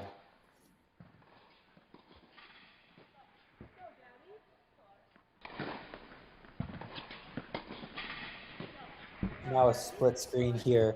We have 2 Providence courts close to taking first sets. Magnuson on 6, Planowski on 5. Planowski just using her entire arsenal.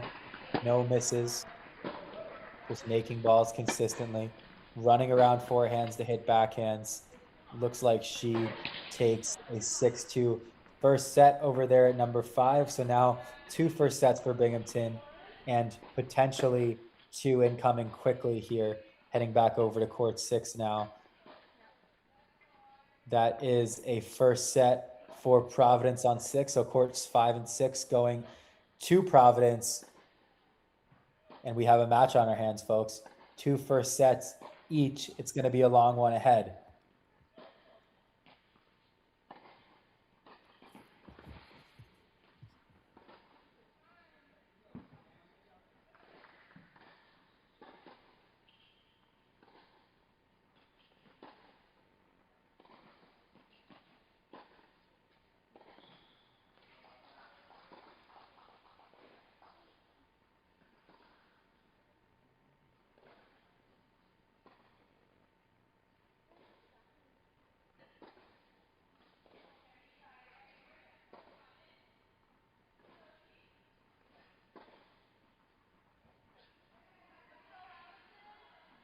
So we're playing first to 4 overall on the scoreboard.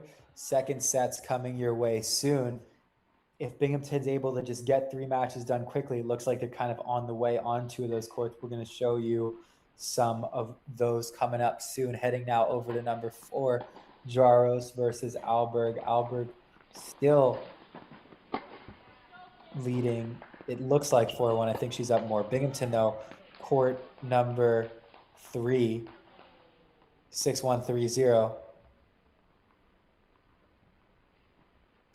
Looking to take a 2-0 lead in the overall duel match at court number 3. Court number 2, Root doing a good job getting the second set back on serve. But yes, here at court number 3, Kandari, as we said, was hitting the ball huge early on. Looks like it's been working for her. So far, Edson not really able to do much. Down 6-1-3-0 now.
So a little bit of info on Binghamton. They love tropical smoothie as a pre-match meal, and they also all love getting dessert together, some sweet treats after matches, after practices. Seems like they have a really good bond, which is awesome. Again, important for players like Kandari stepping up first year is making a big difference. Having a great team environment and culture is what makes college tennis so special. I can attest to that. As someone who played college for a long time, just a really special environment. Pros do not feel the same. Pro tennis does not after college, just doesn't.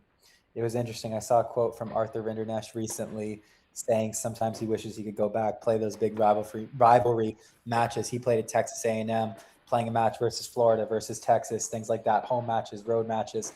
The atmosphere and vibes are just so much fun being with the team, so much fun representing something bigger than just yourself. So much fun. That's why you see all these big team players, like whenever, Tommy Paul, Taylor Fritz, guys are representing the United States, it just means so much, and they love those team environments so much. It's pretty cool to see. Kandari here hitting huge forehands. Another good deep ball cross.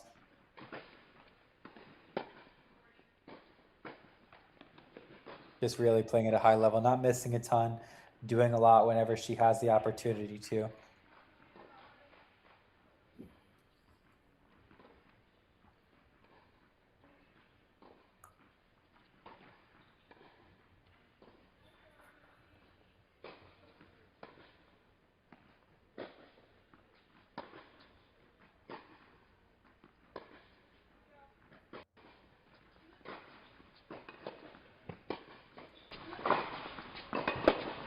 Oof. Really good play there by Edson, forcing Kandari to hit another really good shot, just misses.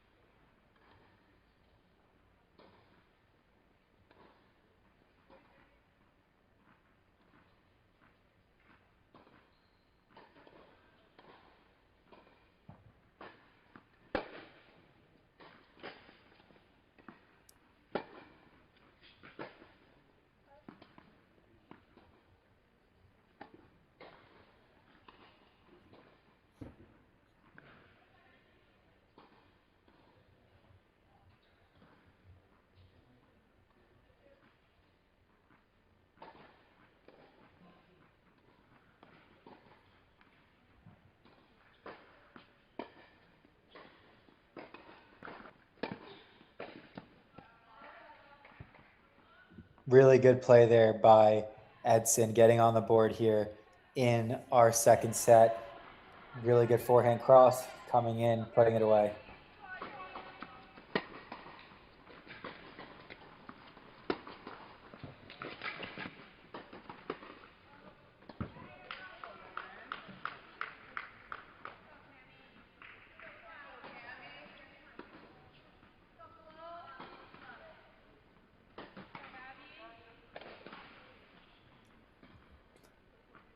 Binghamton here looking to be in a really good position, taking some first sets across the board. Then Cuomo taking the first set against Barrera.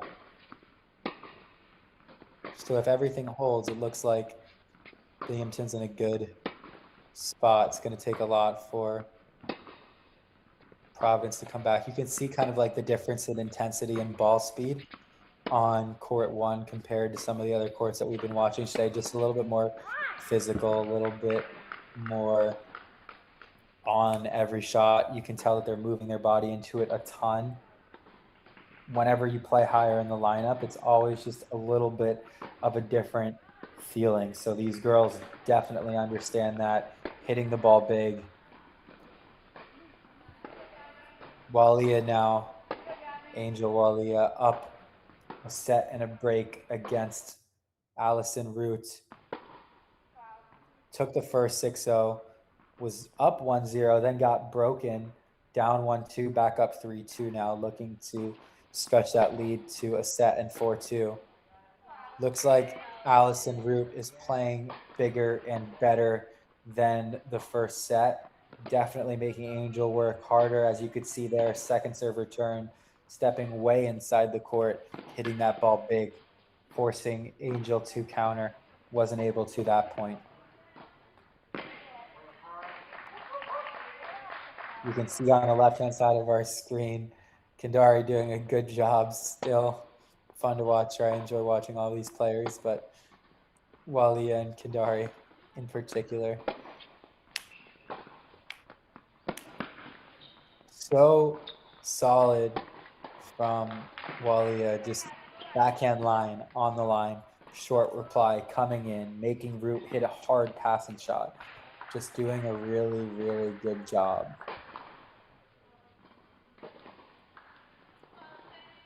So now looking over 6-3 first set, number one for Binghamton, 6-0 on court 2, 6-1 on court 3, 6-1, 4-1 there. And then a lot on this match on court 4 for Providence and Binghamton. Providence taking first sets at number 5 and 6, but needing to flip at least 2 more matches if they want to walk away with the road victory here. First conference match win. So if you're Binghamton, you're looking to win matches quick. Get off the court quick and fast, quick and easy. If you're Providence, you're looking to extend these matches and make it hard, take away some of the momentum that Binghamton's had thus far today. Again, Walia coming up with good serves, really crafty stuff, just overall playing great tennis today.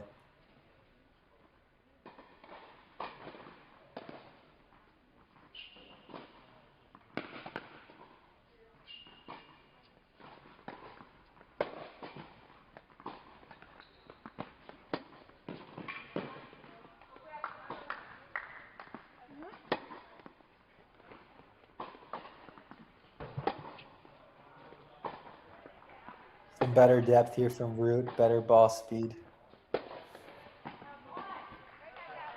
Just unable to make Walia pass there.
So big here on court 2. This is a big momentum court. Taking a 2-0 lead quickly versus kind of drawing it out into a second, late into the second, into a third set. Huge difference.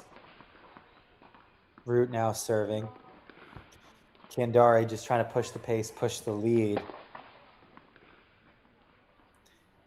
Binghamton has a path to go up 3-0 quickly. That puts a ton of pressure on Providence. They need every single court if they're going to get it back. So a lot on the line here on courts 2 and 3 on this side of the facility for Binghamton and Providence both.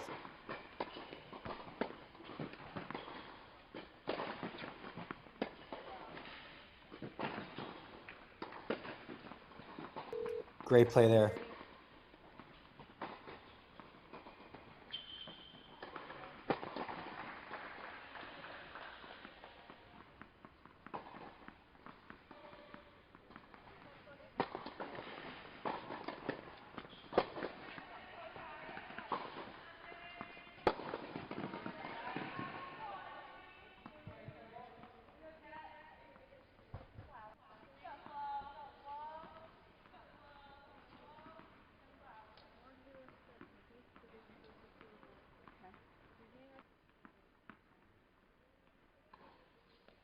Back over here, full screen on court 3 now.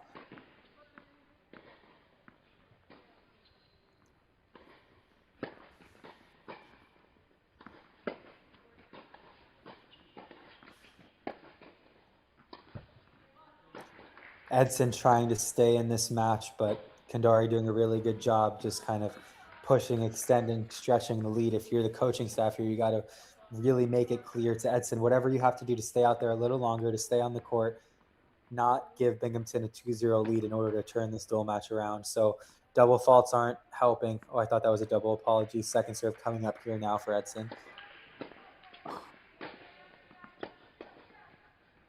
Very good return. Edson kind of trying to change the pace a little bit, change the spin of the ball too. Kandari, just really, really good, solid tennis. Up a set and 5-2 now. One game away.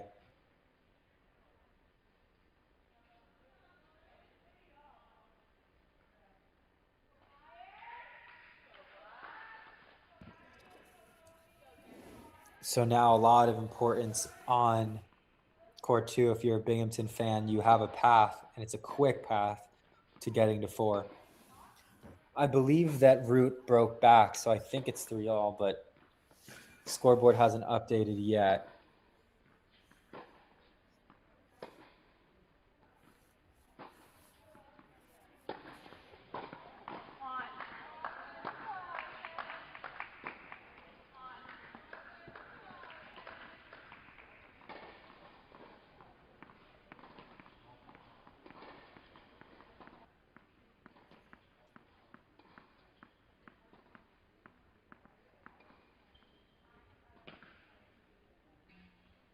So serving now, 6-1, 5-2 is Kandari.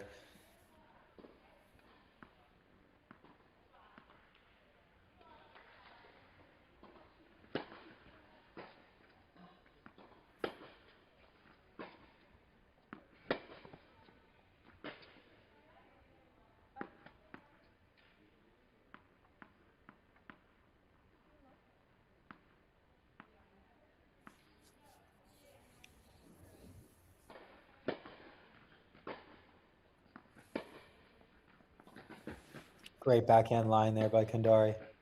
So that's what we've been seeing a lot of. Again, these kind of higher balls, finishing shots from both teams, not necessarily executing exactly how them or their coaching staff would like, but Kandari still up huge lead here.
Really good return there by Edson. If she could do a little bit more of that, she'll get right back in this match. Huge return, backhand down the line, second serve, stepping in. Sometimes when you get closer to the end of the match, if you're down, it kind of frees you up a little bit more. You stop thinking about the result. You're not really considering, hey, is this going to work? Is that going to work? What do I have to do to win? The nerves kind of go away and your pure level comes out a bit more. So now you can see Kandari playing a little bit more conservative, not hitting the ball as big, letting Edson play a bit more.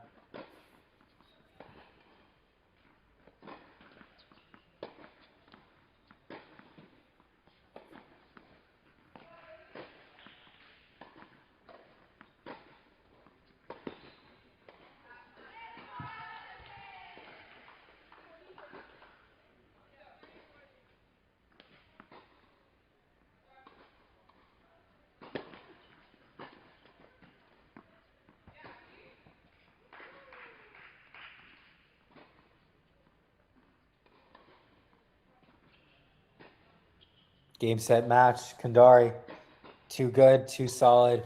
6-1, 6-2 at number 3 singles. Binghamton takes a 2-0 lead. Really fun watching Kandari play. Super talented freshman. So much potential, so much growth as well.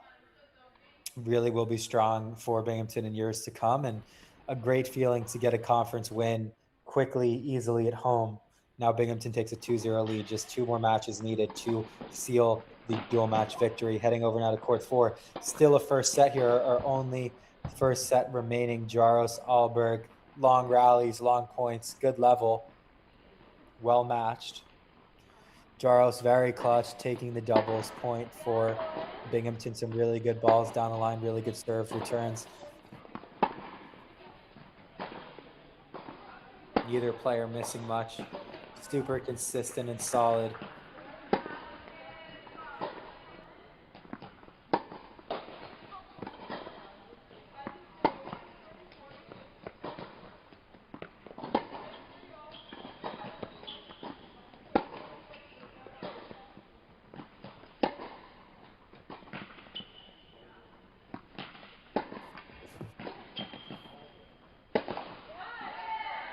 Great point by Alberg. But do you see what I'm talking about in terms of these kind of easier balls? Like, work the point perfectly there, 4-5.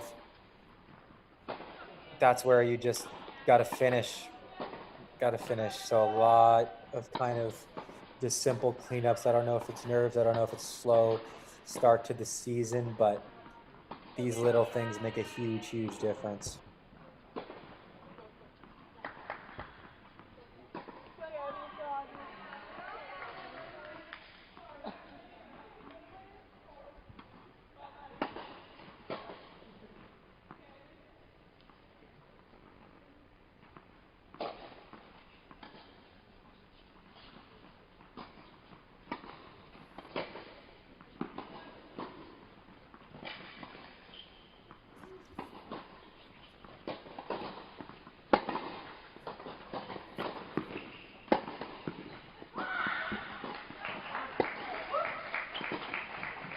Coming to the net here.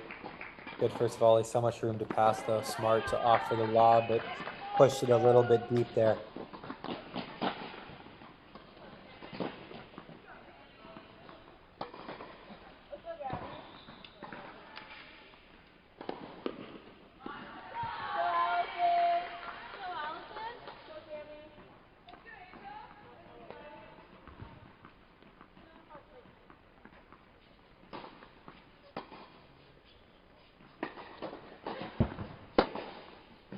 Good first serve. Really impressed by Jaros here, like fighting super hard in both singles and doubles. It's not easy when you look around and you see every other match in a second set. When you're still playing your first set, it's kind of a crazy feeling. It happens sometimes. Good ball there by Alberg. We're kind of working our way forward, hitting back behind Jaros. So solid. Line approach. Too good there from Alberg. Too good. Just breaking, open that point, back behind, finally approaching line. Doing a really good job there.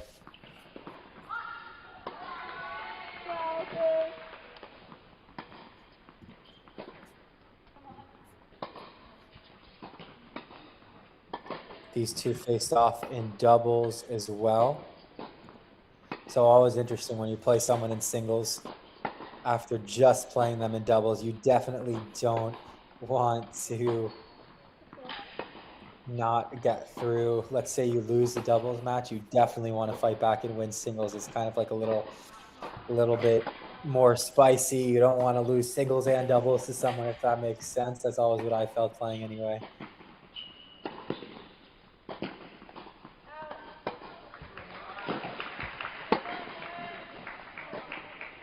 So it must be 5-all here on court 4.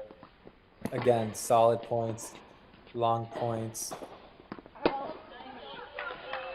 Little deep there. It looks like Alberg pushing it in this game, making a kind of run here, a dent in Jaros' service game, trying to get to 6-5, being up a break, find a way to get this first set.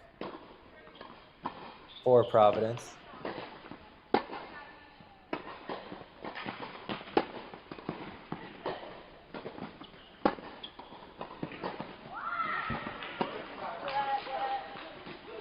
Ball rolling onto the court, always frustrating when you're heading the point. I would say that was kind of a 50-50 point, so no big swing either way there, but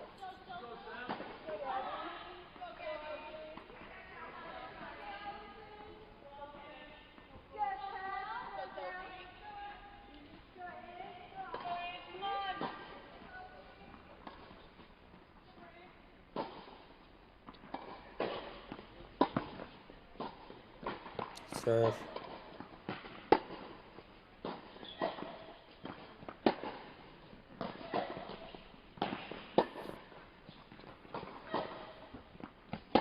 Good ball. Wow. And there you have it. Alberg takes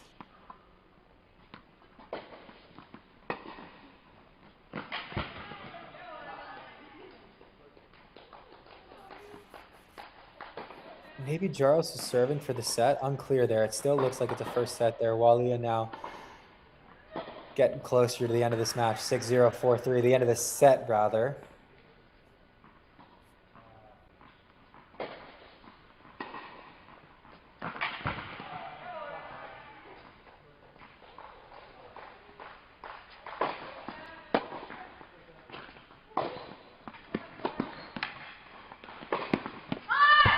Good play there. Good play there by Root.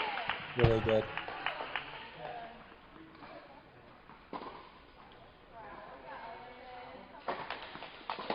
Looks like 5-4 now for Root after a really quick first set for Walia.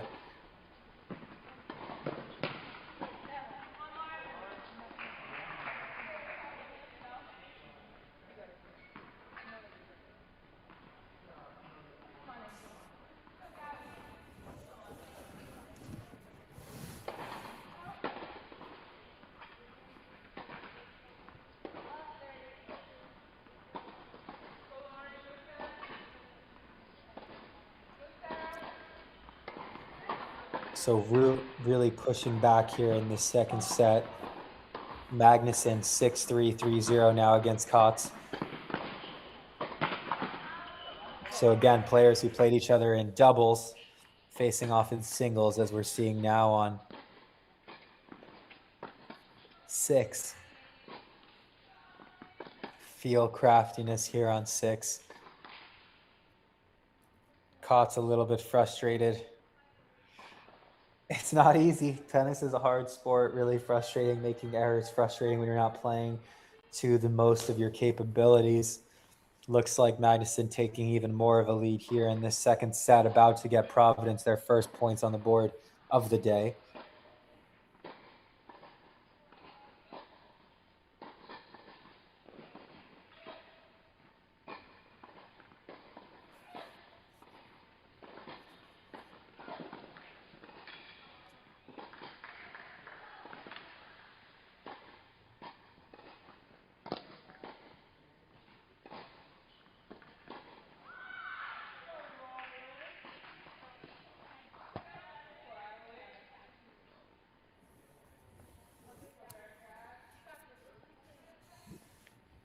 So again, Bearcats in a pretty good position, but Providence fighting back hard in a lot of these matches and all of these second sets. Root, Walia, court 2, a big swing game here. If Root can take this second set, we might be here a while.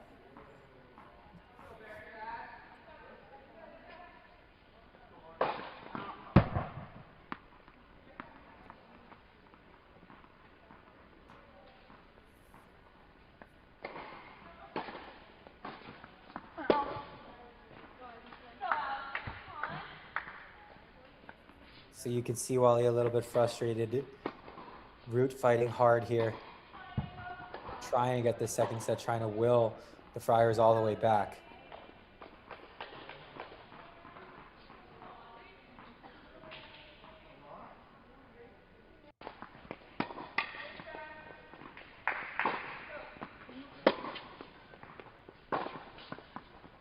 Both players using the middle of the court now. You can kind of see the younger generation court out there, like the little green lines. Both players kind of playing within those. You can tell Root feels a little bit of pressure there, kind of overplaying a bit, I would say.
Getting some coaching here now. Really kind of willing Root on. They know how important this second set is, 5 games apiece.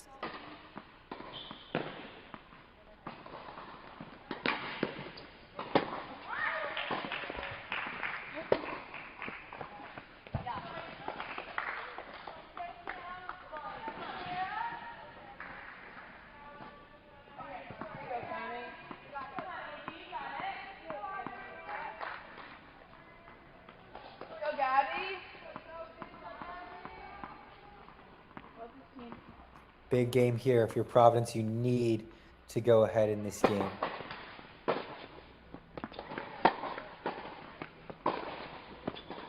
Root really putting her on to her ground strokes now. Lot of power. Malia just solid, making her beat her. Okay, you're playing a little bit better. Good, you got to beat me in order to win this second set. I'm not going to beat myself. And so far, it's kind of been a clash of styles, and Root's right back in it. We'll be paying really close attention right here to see kind of what happens differently in this game. Good body serve. Walia overplaying a little bit. You can tell that she's a bit frustrated. She wants to get this match over and done with and put a point on the board for the Bearcats, put them up 3-0 in the overall score. Heading over on her split screen to court 6.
$30 all here at number 2 singles. Root being very generous, telling us the score here, and a great slice there by Magnuson to seal it. 2-1 now Binghamton. Great job, great rebound from doubles after losing doubles to Potts. 6-3, 6-0 at number 6 singles. Very impressive. Awesome to have her dad from Ghana in attendance here today. Really nice stuff and special for the family, I'm sure, as Friars trying not to come back. Really good for Root there. 0-6, 5-all, 30-all. Forehand winner down the line. Impressive stuff from the sophomore. trying now to get this to 6-5 and force a tiebreaker on court 2.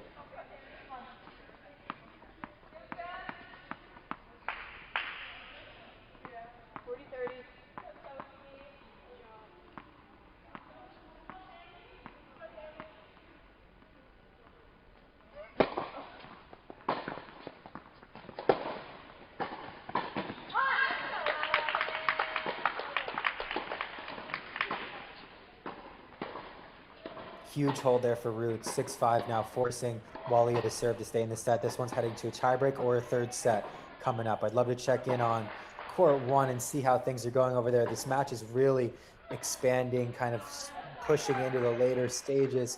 2-1 for the Bearcats, 6-3, 4-1 for Cuomo. So the path is clear. You need Walia to push this to a tiebreak, and you need Cuomo to get off the court here now at 6-3, 4-1.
Both these players playing some good tennis. It's always fun to watch our top two. Great volley there. So good. Game, set, match. Wow. Our scoreboard is a bit delayed. What a match from Cuomo there. 6-3, 6-1 at number 1 singles, putting the Bearcats up 3-1. Now all eyes on number 2 singles, where we are getting close to a tiebreak. Root overplaying there on the return. Now you can kind of feel this momentum. You know that it's getting into the latter stages of the match.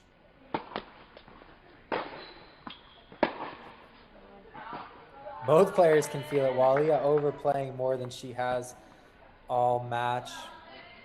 Going on our split screen here at number 2 and number 5 singles.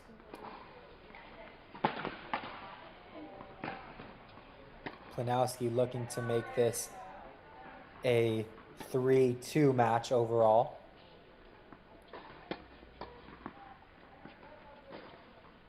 Again, just consistency, slices, using all of the court. No one really giving a ton of free errors. You can see Planowski just kind of using feel there on our forehand side.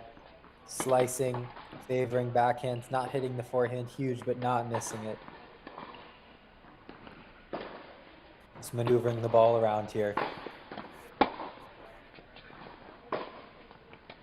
Meanwhile, court 2, a lot of pressure here for both. Root hitting the ball a lot bigger, but more errors now than just 10 minutes ago. Good play. Planowski, so crafty. Wilson just staying alive out here. Coming to the net, baseline, back to the net.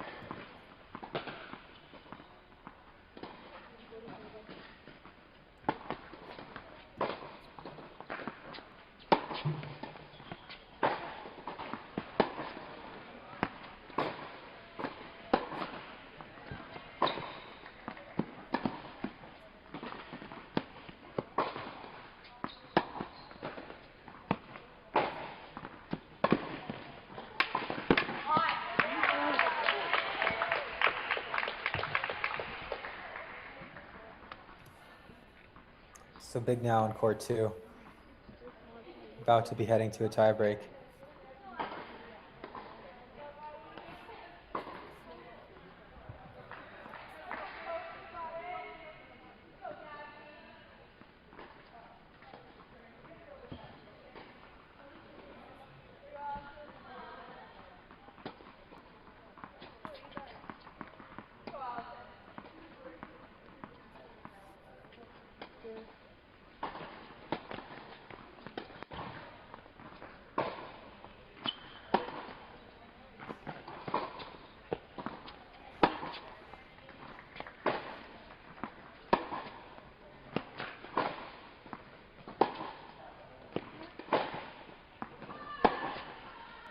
Huge for Planowski on court 5, getting the win for Providence, putting this match at 3-2. We're going to head soon into our box, our double box on the 2 remaining courts, courts 2 and court 4. Huge for Root.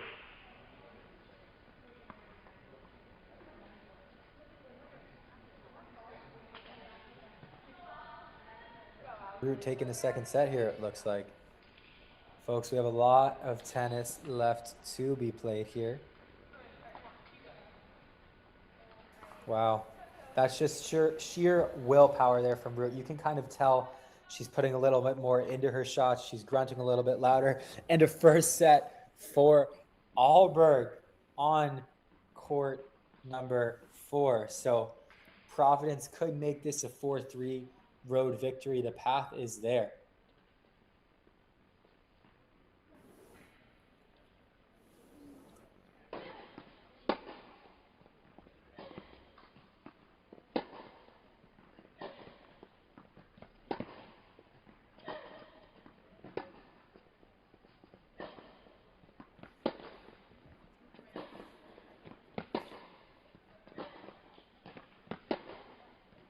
Cross, cross, cross. So solid. Changing line.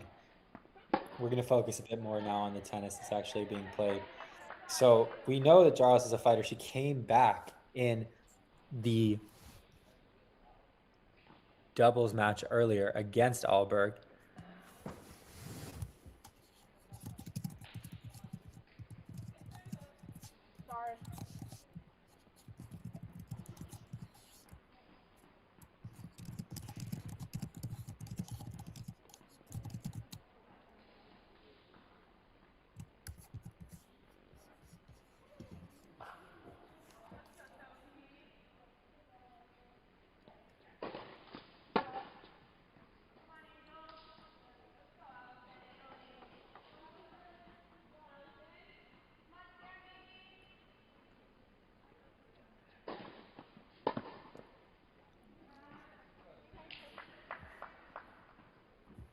Great serve.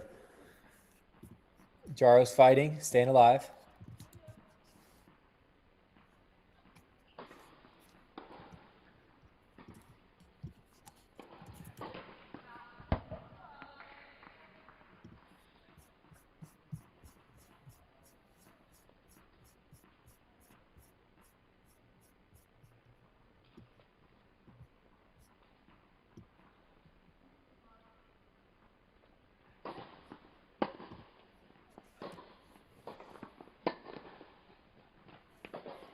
Both players using a little bit of height here. Tense moments, it's a lot easier to kind of give it some shape. The ball will go deeper that way. You can also overcook it like that, though. That's the only danger.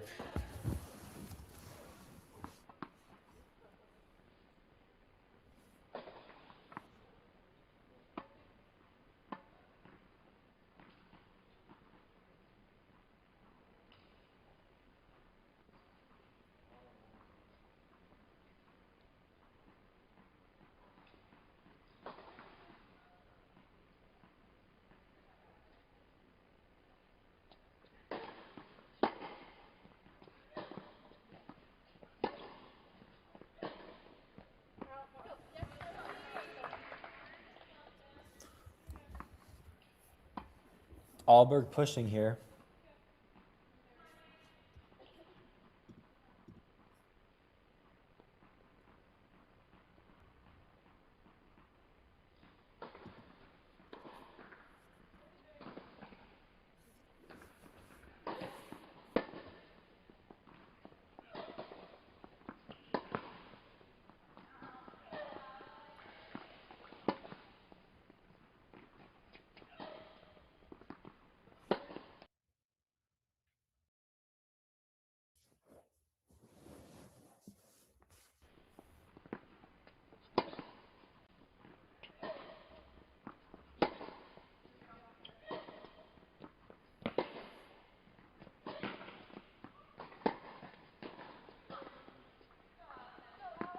Well, on the line. Oh, Alberg running Jaros side to side, then finally forcing Jaros to pull the trigger once she got in a better position, just missed that backhand line there.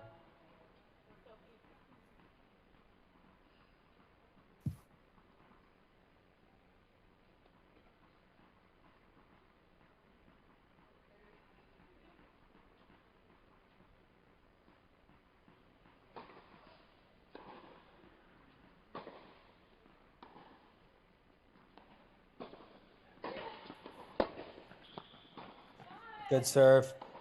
A free point always helps so much in situations like that. Huge weight off the shoulders there. Looks like Jaros got the hold.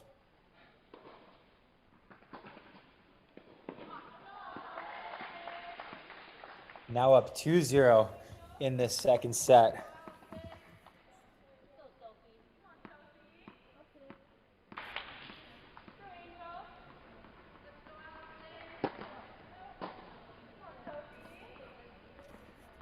So a 7-5 second set from Root, and we are in a battle right now.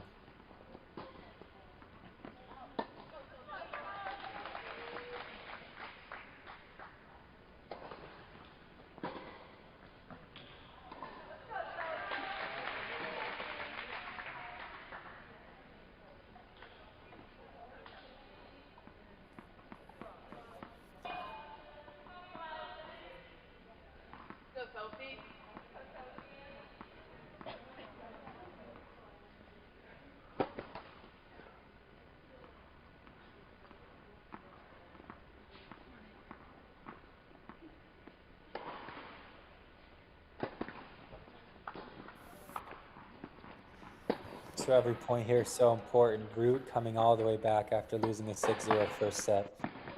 Jaros is up a break in the second set, so it looks like this is going to come down to the wire, potentially another half hour, 45 minutes at least of tennis to be played.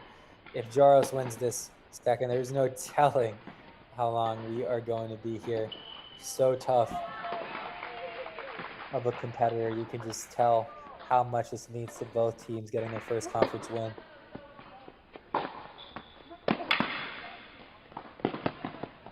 That's the first set, Walia, we saw. Big shots to big targets, really good depth, coming in, knocking off volleys, not letting Root push around the court. To Root's credit, she's completely flipped the script.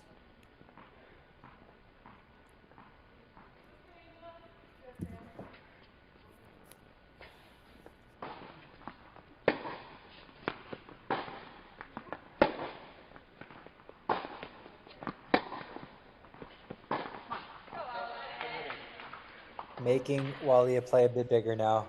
You can tell that she's not as comfortable as she was. Let's go, Sophie.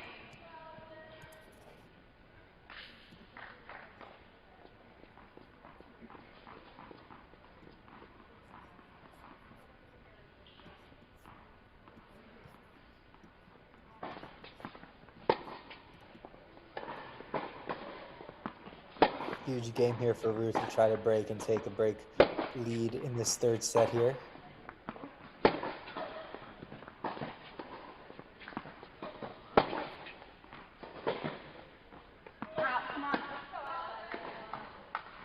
Yep, Root doing a good job not getting sucked in to overplaying. Smart, big targets, good tennis.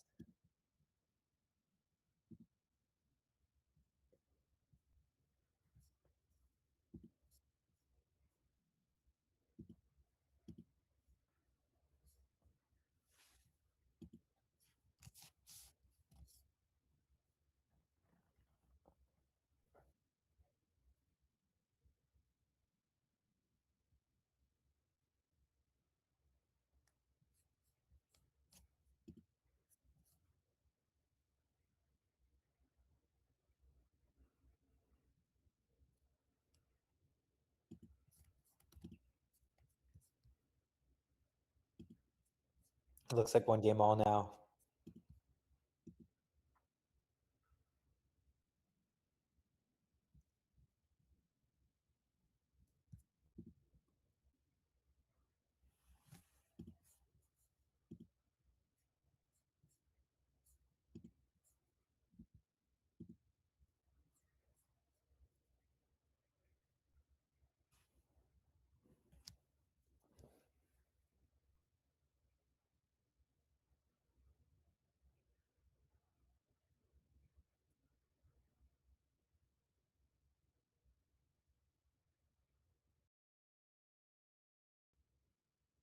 Great backhand. Inside out backhand return.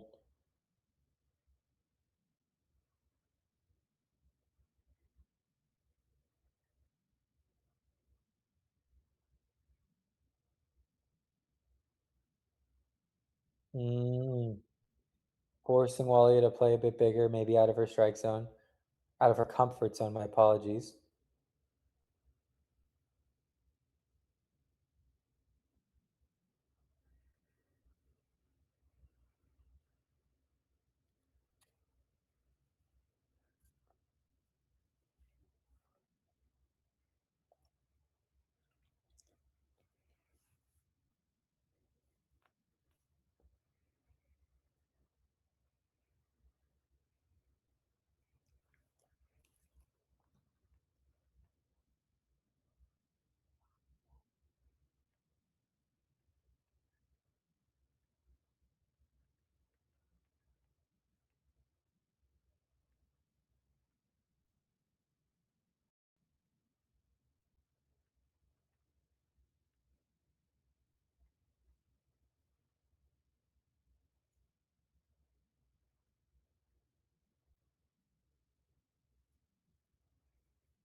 Dirty love here serving now.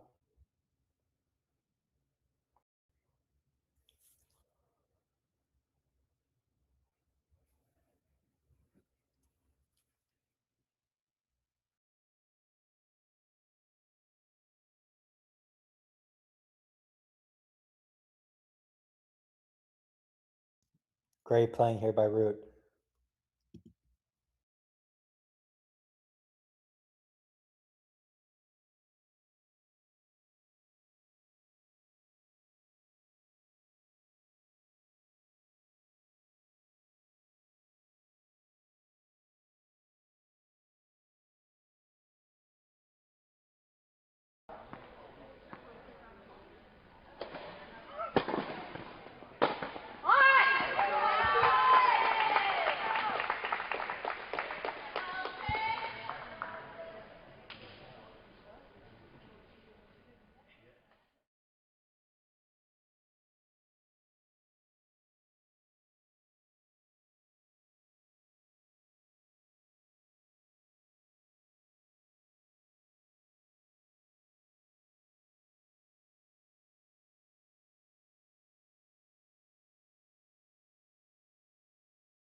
Great play there.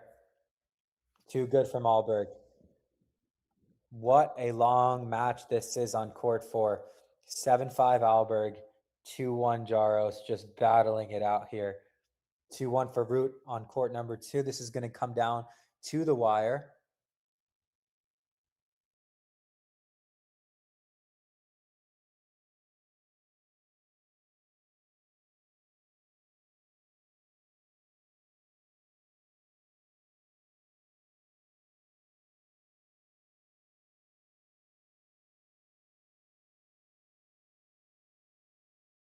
Three-zero now for Providence on court number 2.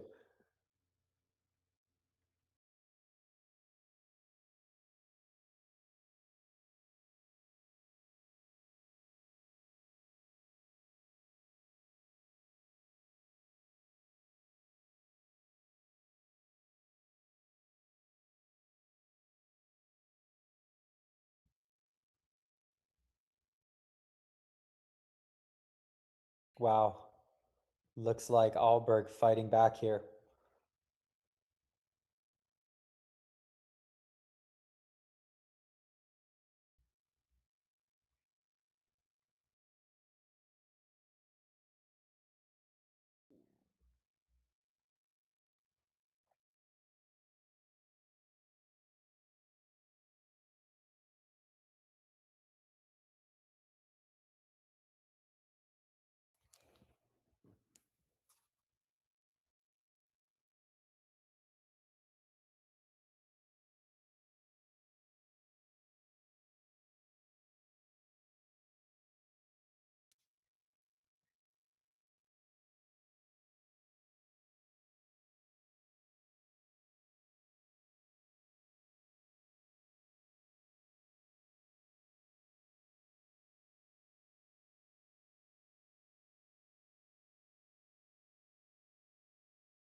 So 3-0 now on court number 2, meaning that this has to go potentially 3 sets if Walia can't turn it around on court number 2. We have Jaros in the near court. Alberg in the far. You can tell Jaros is feeling a bit of the pressure. She turns around there. A little shadow swing and right back on serve 2-all. Jaros Alberg. Really close match at number 4 singles here. 3-2 for Binghamton. They were up 3-1.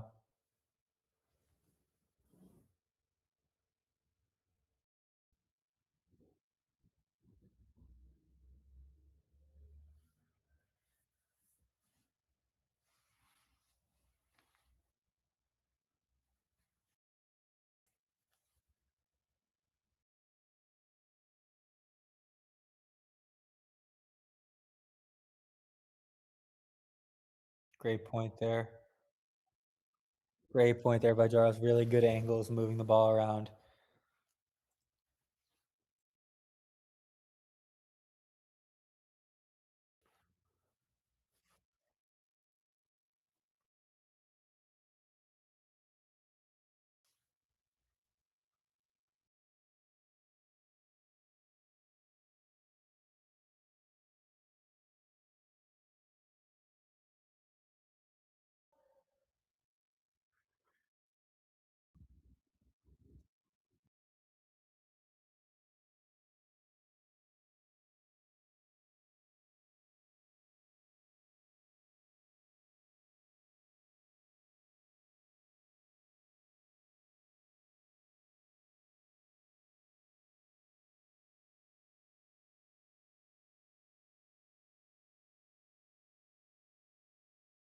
This is a huge game here for both teams. If Alberg can get this hold here, go up 3-2, huge chance to break next game, putting so much pressure on Jaros. Loves the forehand cross, really pushes her into that corner. But then when she's going line, you can tell she has to kind of hit up on it a little bit.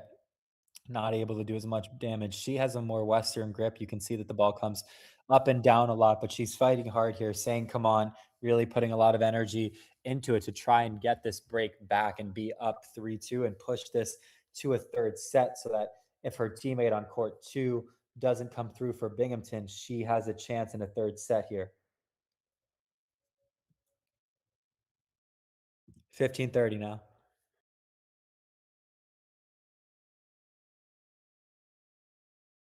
Interesting arguing about this score. Jaro's super sure. I'm sure it's 15:30 as well. Good first serve.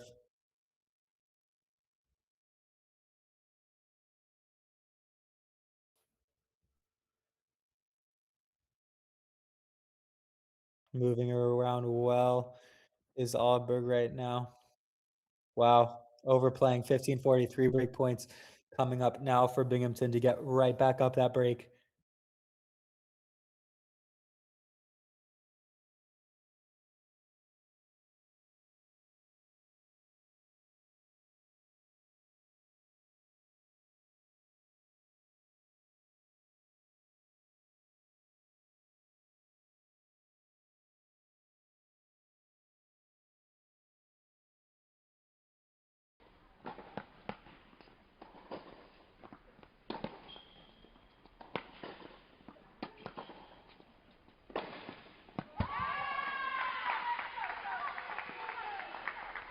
Too good there from Sophie Alberg. Really, really good play.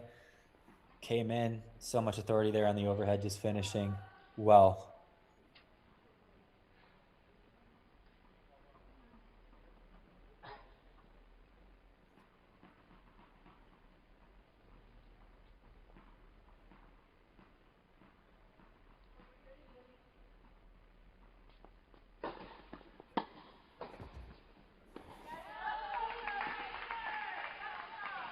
Deuce point coming up. 2 games all, second set. Marathon match. What is this, like a 2-hour match so far? And we're just at 2-1 in the set, or 2-all in the second set. Really long match. Got 2 courts still going on. Courts 2 and courts 4, one court in between, separating them in a little divider. Heading back over now to court 2, where Providence has taken a 5-0 lead. Allison Root totally flipping the match on its head. Really, really impressive. After losing a 6-0 first set, she takes the second 7-5 and goes up 5-0 now. If I'm not mistaken, Alberg takes a 3-2 lead as well. So if Binghamton's going to win this match, it's going to be a long, long way back.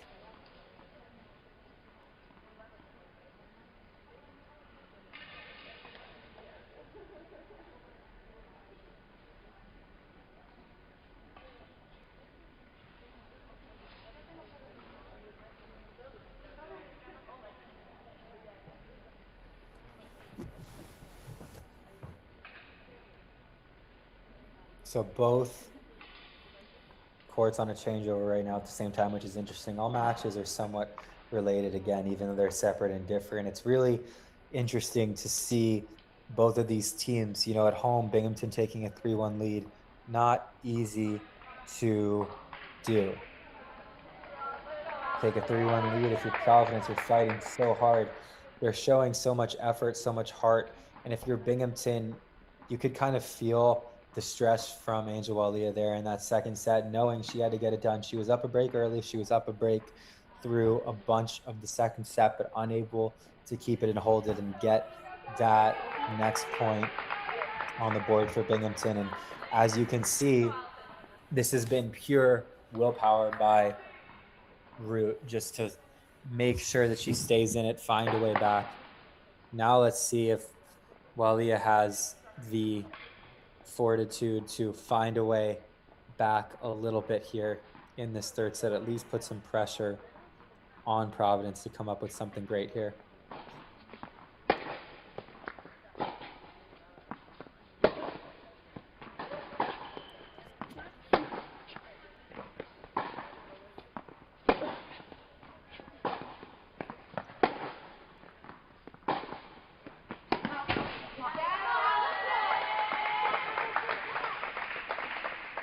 You can see Walia really frustrated. Things have gotten away from her a little bit. Ali Root coming all the way back here.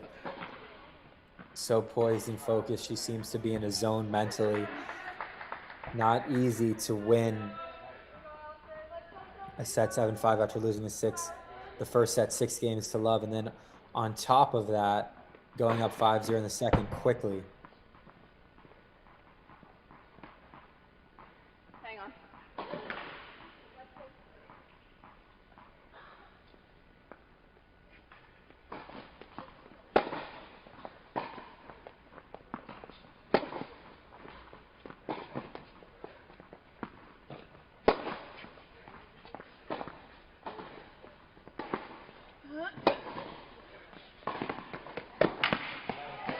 That was how Walia was playing earlier in the match, using a lot of angles, using field, and coming right back into the net quickly.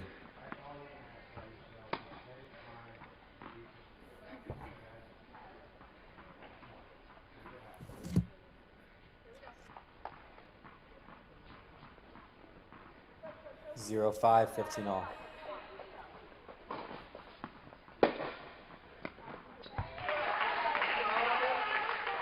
30-15 Walia now.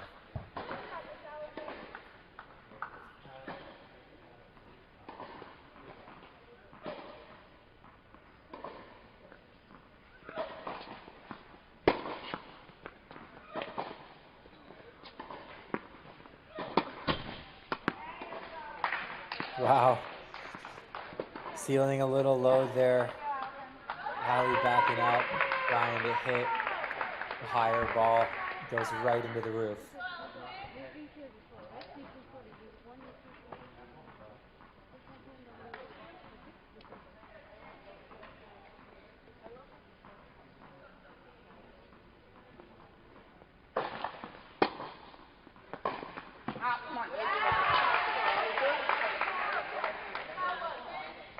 Allison's so dialed in right now, working so hard, so tough mentally.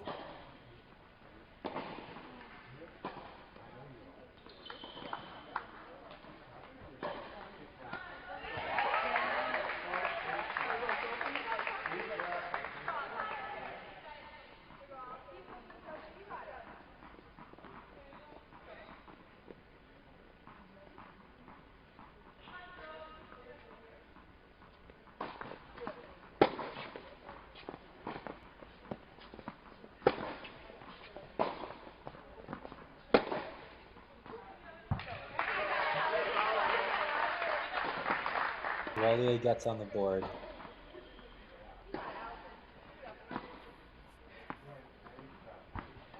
Always got to play one game at a time when you're in deficit like this.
Low 15 now.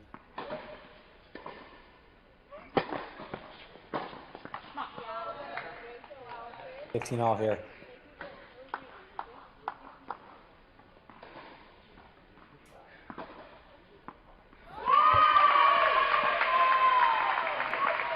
Let's do a double screen here so we can see what's going on 4 as well. We're going to bring you both courts, hopefully the rest of the way through. Not sure what the score is there on court 4.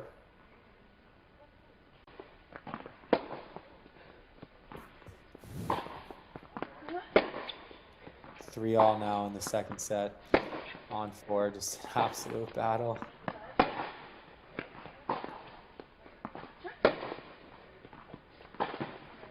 Ali just hitting the ball so much bigger than that first set.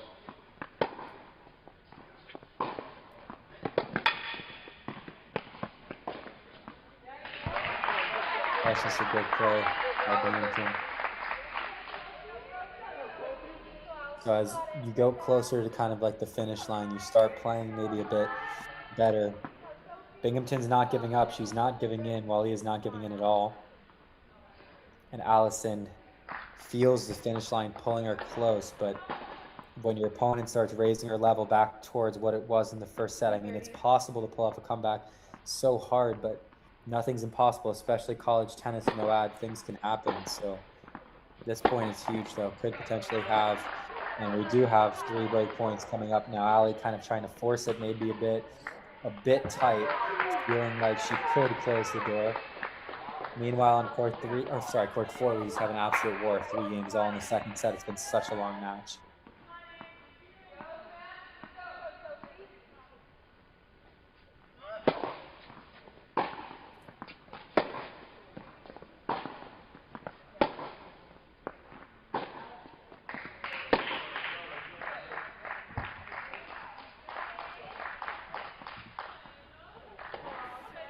Five two now.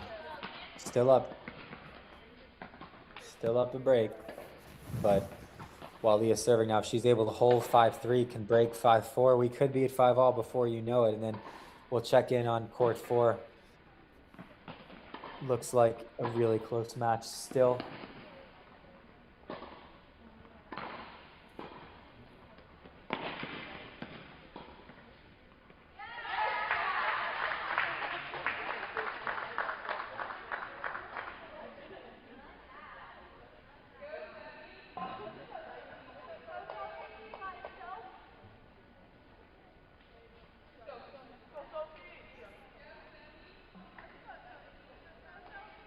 Three all, second set, court 4, 5-2. You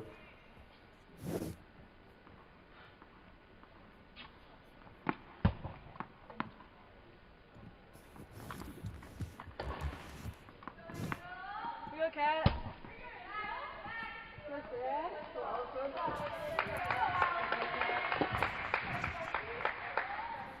So big first points here coming up on court number 2. Court number 4, it's still anyone's guess. So close. Alberg serving at 3 all.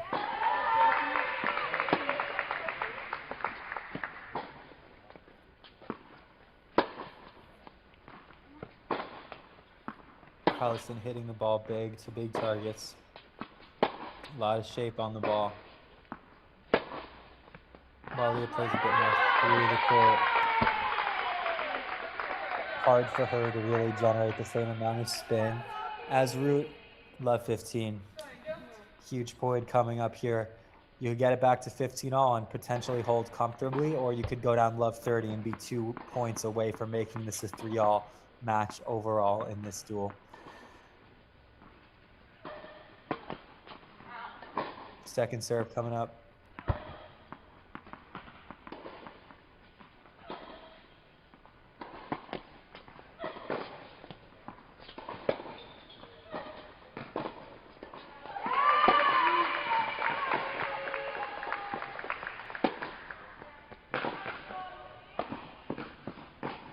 Great play. This is where Wally is at her best, finding ways to get in, finish it net, competing so hard still. Still 3-all on court 4. Such a long match. If Walia can get a hold here, she's really almost right back in it.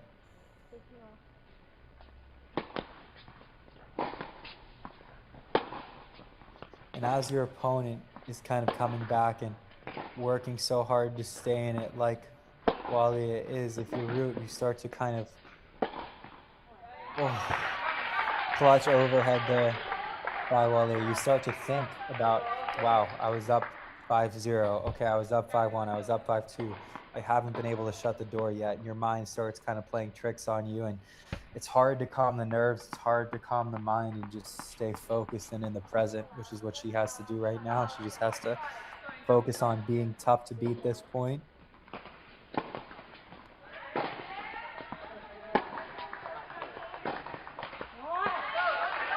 Yep, you can see a bit of nerves, not hitting the ball as big as before, not accelerating as much.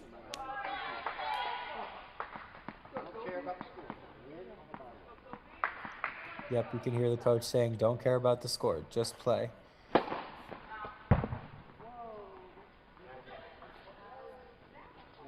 Calling that ball out, that looks to be in to me, but hard to tell.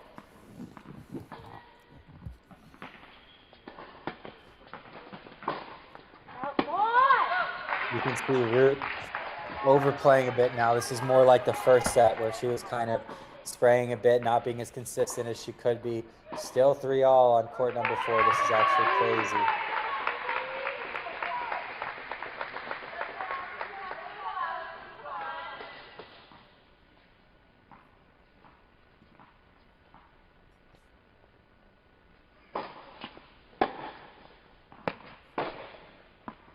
This first point's going to tell us a lot about how Root is feeling. Let's see if she can stay tough and in this point. That high ball to the forehand has really been working well. Wow, crazy point. You can kind of, oh my gosh, pretty good. That's just really, really good from Root. That could be a real swing point in this match. As you can tell, both players have some tension. Walia is feeling a bit more free now, but came in there, played how she wanted to play. Root just, that's where your kind of feel, touch, skill takes over. That's not a shot. That forehand pass cross, kind of like more of a squash shot, not something that you practice that much. 4-3 now, Providence on court 4. Let's see if she can finish this ball. Yeah. Pretty good. Pretty good. Getting closer now. 2 points away is Root. Walia needs to find a way to get this to 30-15 and not go down 40 love. Otherwise, it's over, essentially.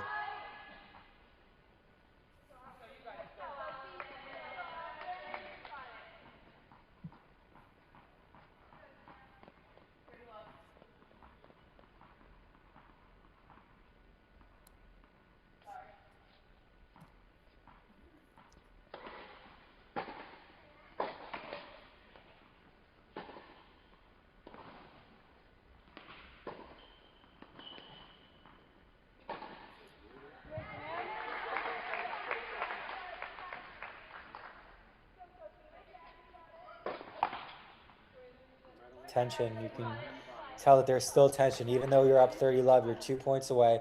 She was close in prior games. Now if Walia can play a good point here, it's really going to get tough for Root. Then it's a gut check. It's a real gut check if it becomes from 5-0 to 5-3 30 all. You only have one more chance to serve for the match. It's right now.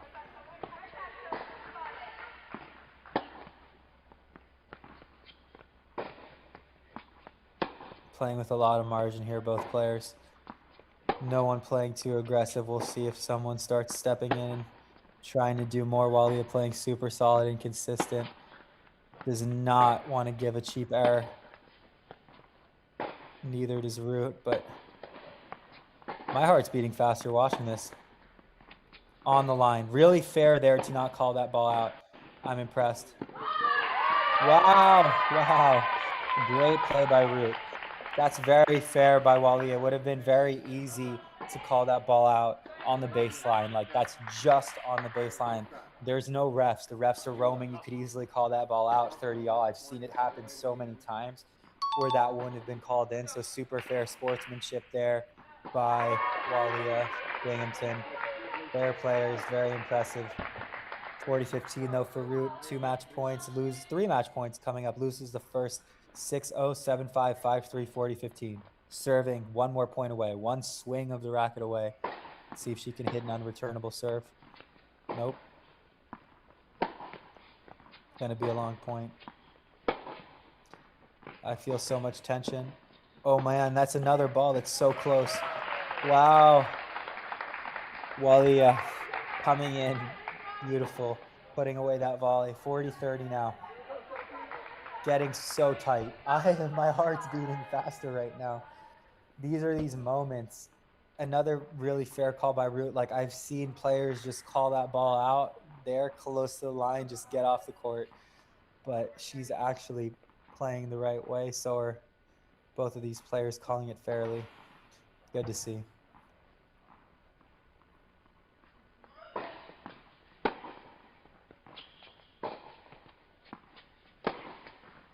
Oh man, this point. Oh, so much tension. Oh my gosh, you can see. Too good. Oh. Oh my god. Oh. Oh. No way.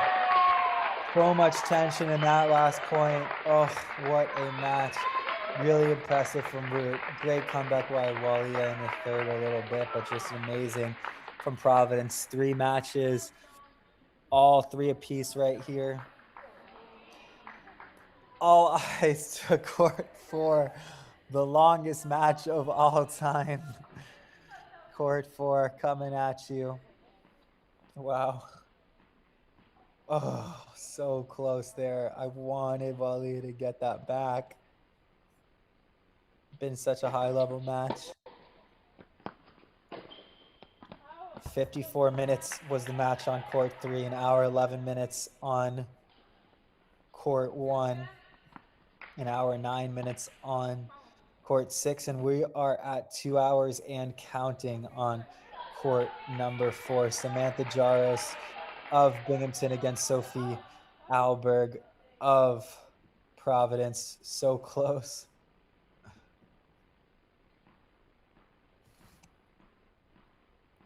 Jaros looking to break now. Love 15.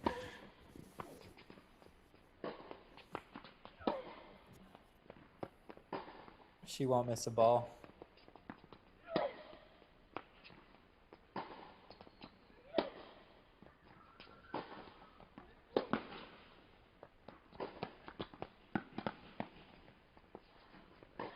So one of these teams is going to get their first conference win today, and what a win. That's such a good point by both players. No one's giving anything for free. They're both just running, making balls, doing whatever they can.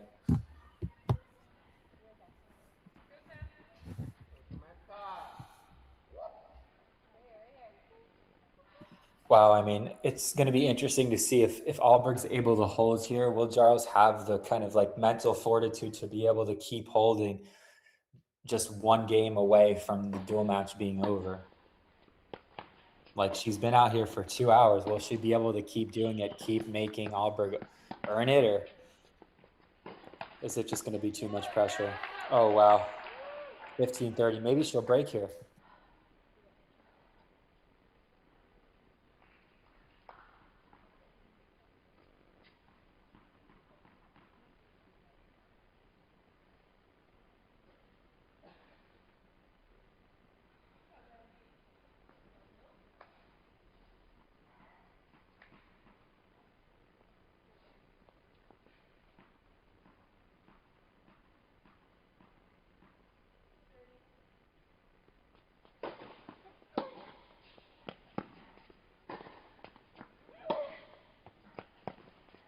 You can hear how much Binghamton wants this, how much Charles wants this.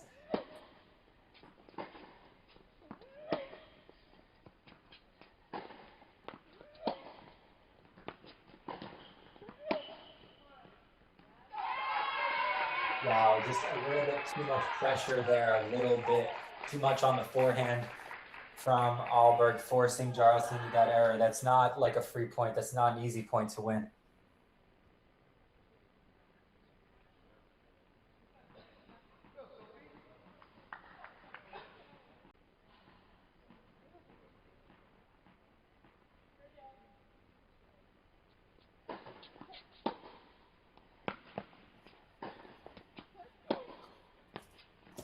Great playing. This is just like tough tennis. No one wants to go down. No one wants to lose. First conference match, it can totally change the course of your season. Do you have the mental fortitude and the patience and perseverance to just stay in there however long it takes? You could be here all day, but oh my gosh, that is not a home court bounce there on that net court. Given Alberg did all the work, she's in the perfect position, but then that ball just dribbles over the net. These are the kinds of points that can swing entire dual matches, as you guys can see.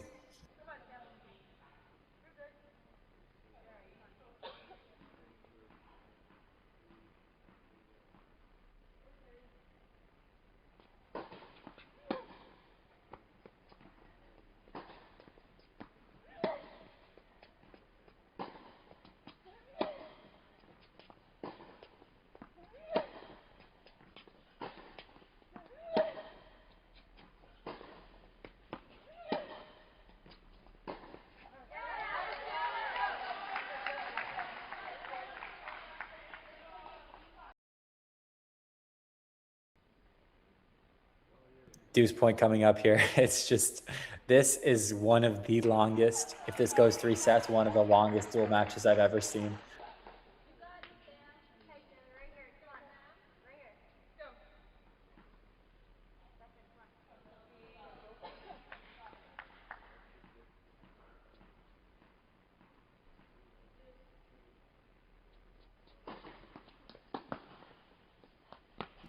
Gosh, so tight on this deuce point. Coming in. Wow. That's one where if you are Binghamton, you wish that you hit that pass a little bit bigger, that you did a little bit more with it, because you got to make her come up with the goods on a volley there, kind of feeding an overhead. I understand, but such a tough moment for both players. It's so tight right now, so close. They've been playing for 2 hours and change, just their singles match. Those are the decisions that can kind of change your season. Are you going to decide to go for that pass and make them volley, be brave there, or you kind of just throw it up and hope for the miss? Those are the little kind of like mental cues and decisions that make all the difference in a season, in a career. And then, yeah, so difficult for both, though. Really impressed by how hard they're both fighting.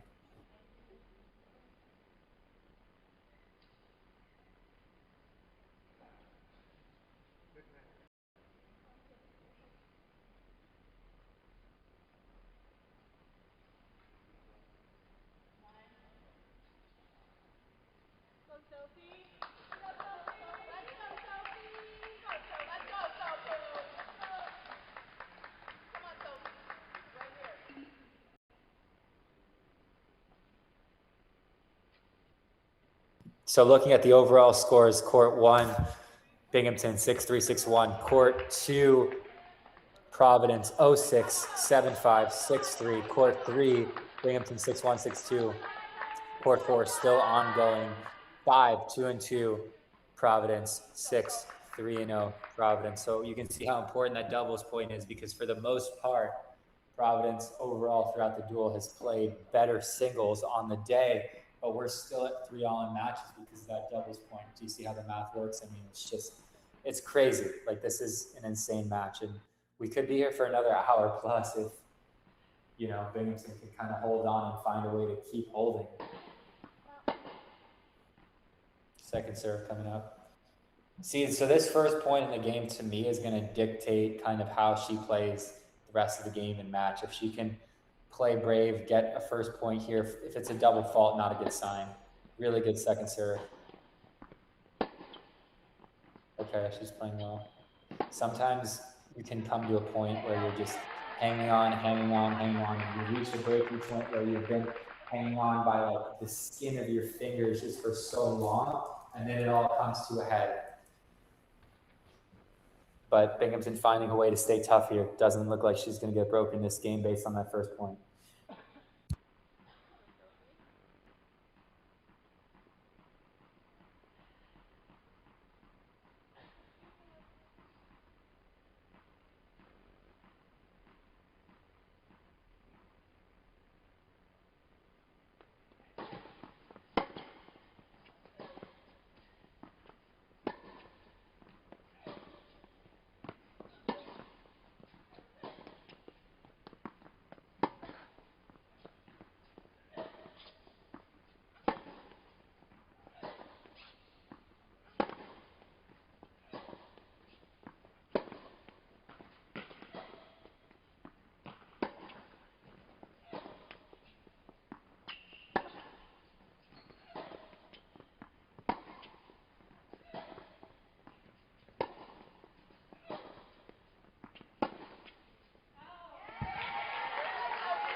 Dirty love here. Really impressive stuff.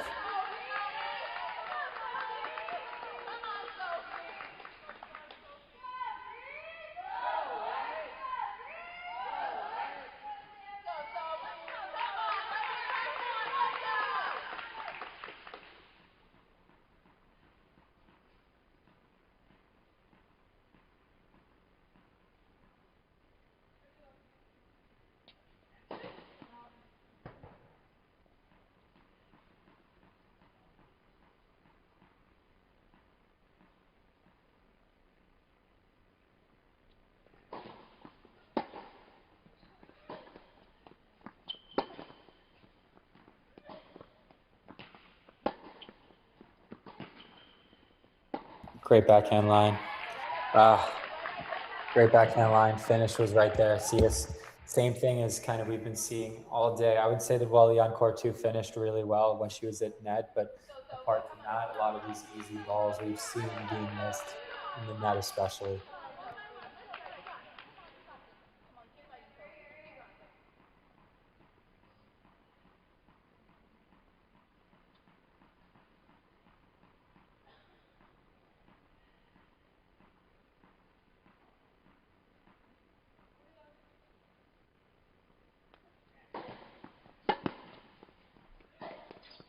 Great first serve. 5 games all. Here we go. And it keeps going.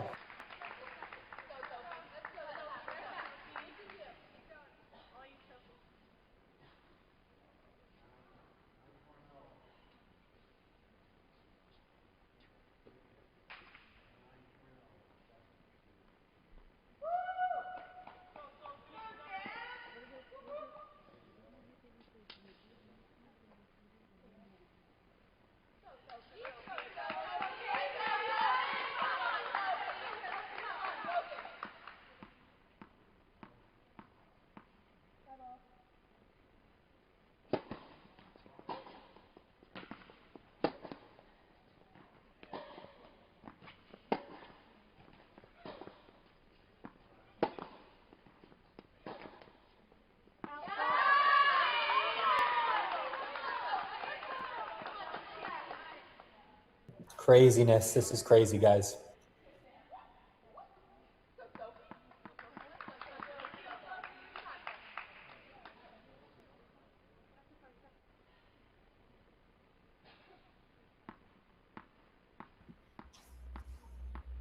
$15 No one can budge. This is like two immovable forces meeting. For real. Craziness. Samantha Jaro, Sophie Alberg, two immovable forces, perfectly matched, neither missing, neither playing insanely or overly aggressive. See, again, the overhead. You got to learn from that. You can't, you're going to throw it up high, or pass line, pass cross. He has a really good overhead.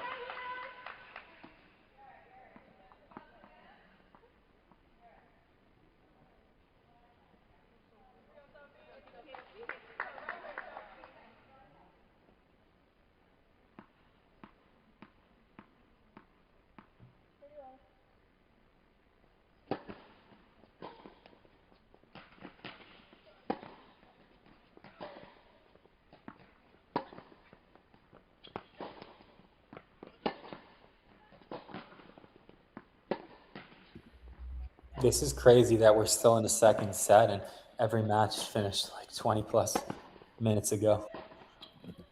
Not even in the third yet. Looks like it's going to be 6-5 Providence here.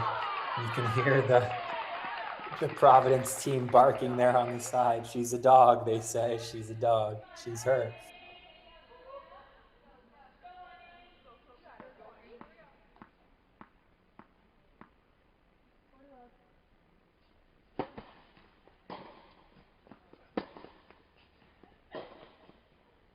Yeah! 6-5 Providence.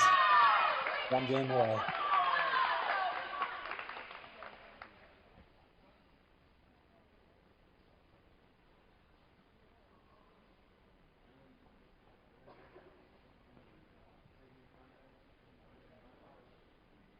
Three all-in matches, 6-5, second set, Providence leading. Providence taking 3 of the singles matches so far. Binghamton at home taking 2. You all can see the scores on the right-hand side of your screen. Crazy.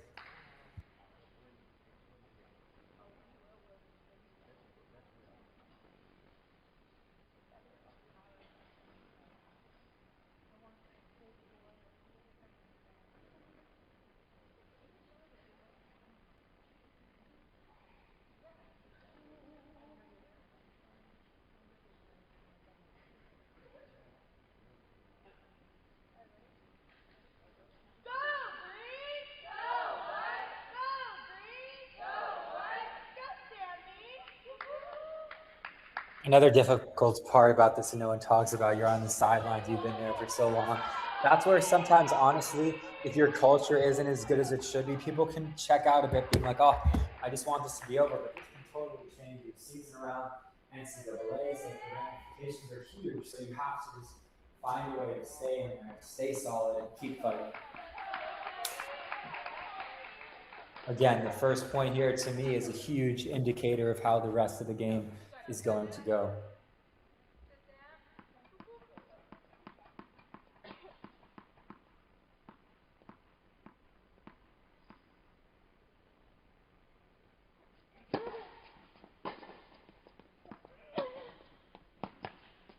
You can hear it. Binghamton still wants it. Jaros wants it. She's competing so hard. You can hear the grunts. That is a little bit too good from Alberg, though. Love 15.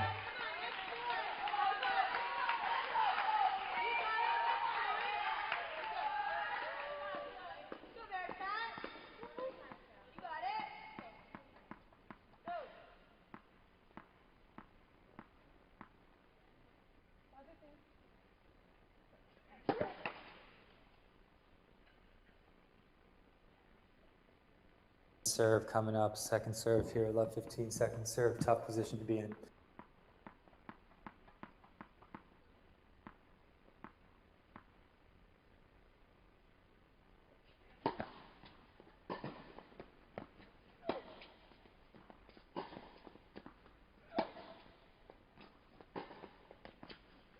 You can see Jaros is playing with a lot of margin here. That slice is always tricky into the forehand, kind of into the body. You have to find enough room to really be able to extend and brush over that forehand, and she was a little bit pinched there. Didn't accelerate enough over it. Got to slice that back or accelerate a bit more. Love 30 now, 2 points away for Providence.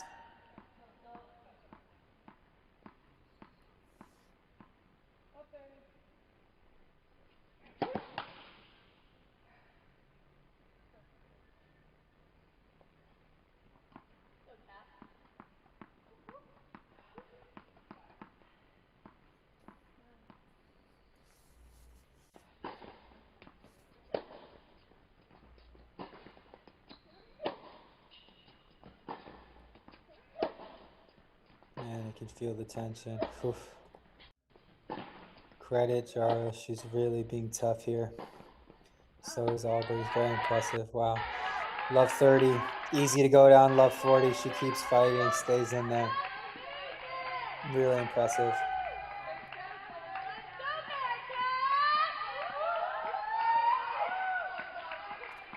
Sideline still staying with her.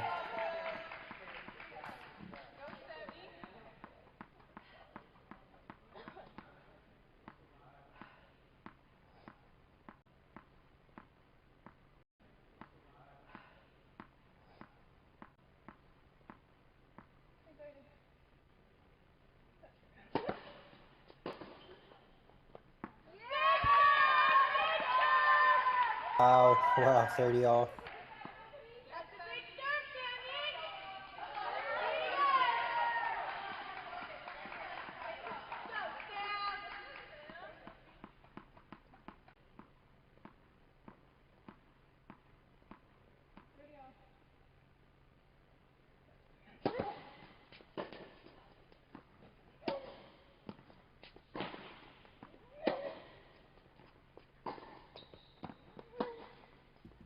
Gosh, such a tense point here.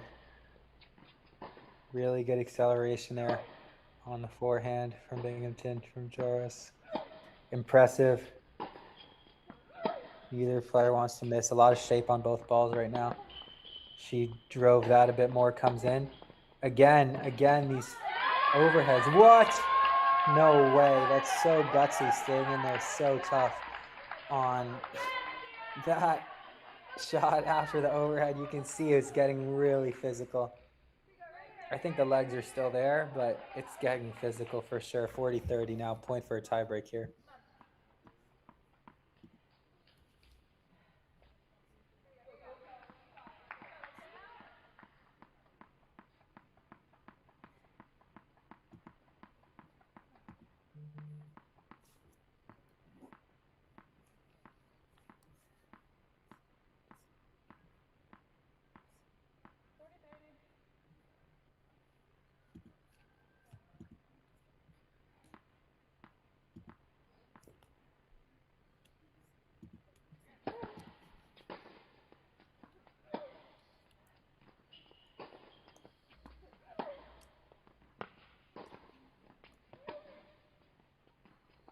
So much margin on these shots.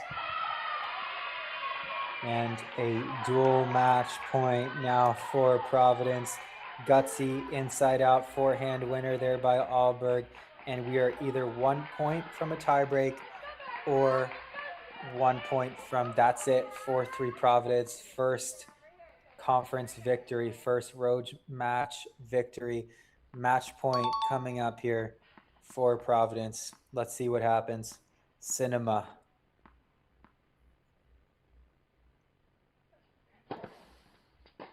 Good first serve. Oh my gosh, that must have been just inside the line. She's still accelerating on the forehand a lot. Gosh. Oof. Oh, this is nerve-wracking. Pushing her deep into the forehand corner. Neither player is willing to miss. Oh my gosh. Wow, it's in. Thought that was it.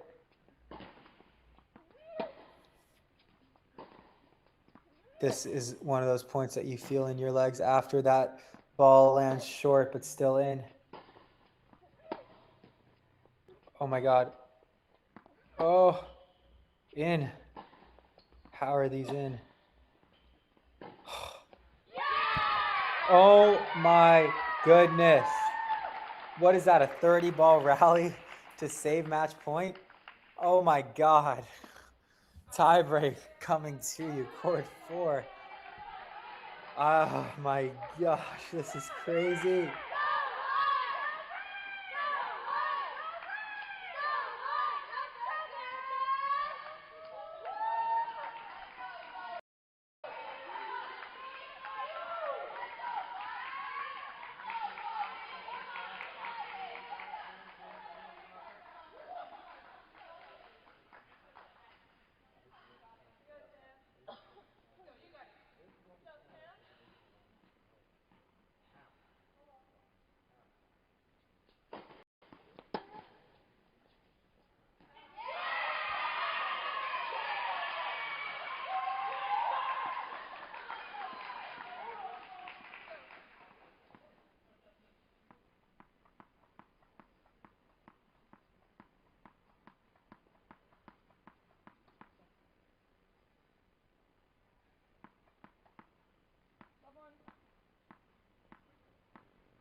Oh my gosh. No way. No way. No way.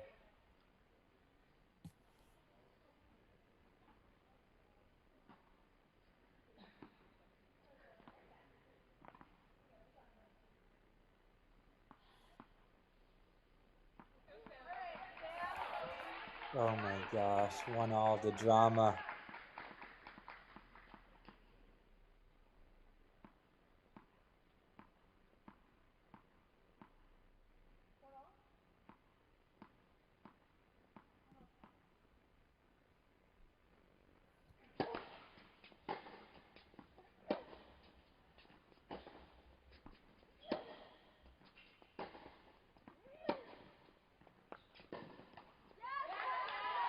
No way. 2-1, Binghamton.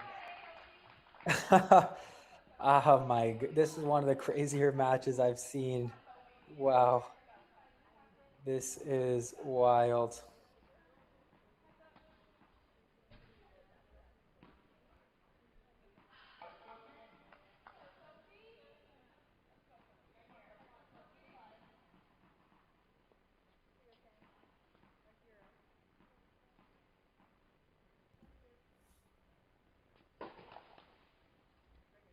First to 7 points, win by 2 in this tiebreak, as you all know. Man, this is close.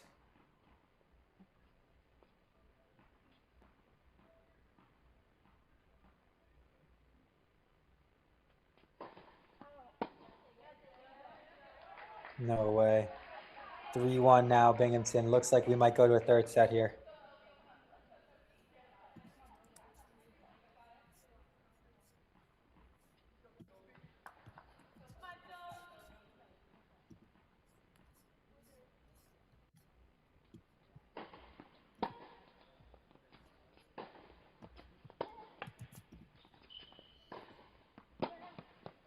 Oof. Wow, good point. Too good. Too good there, too good.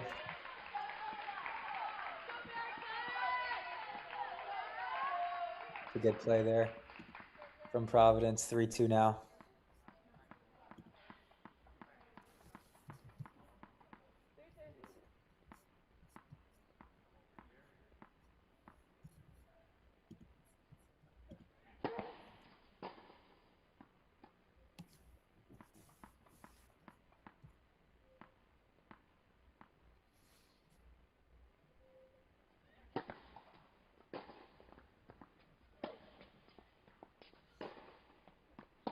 So much shape on all of Binghamton's balls.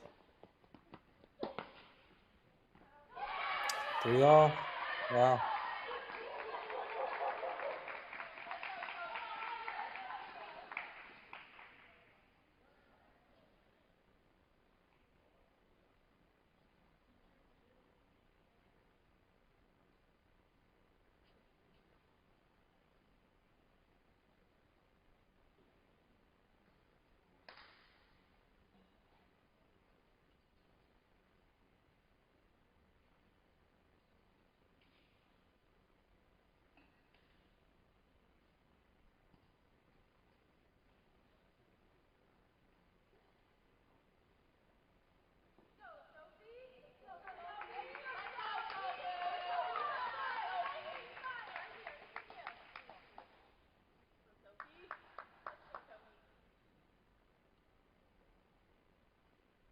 Three all now.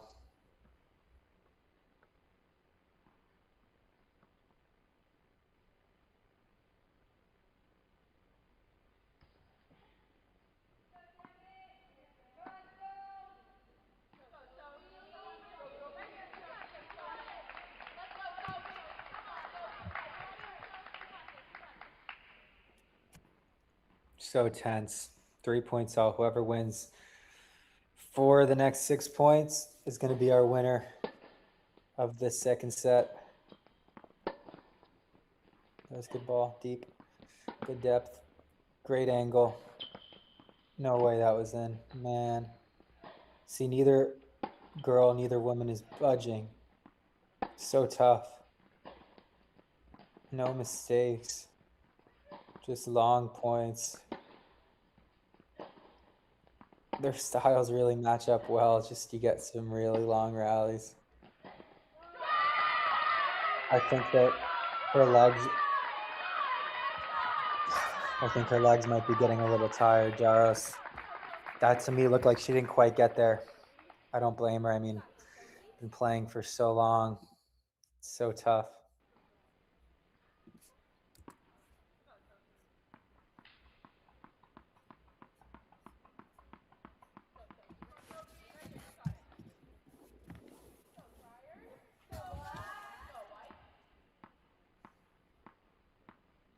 Four three.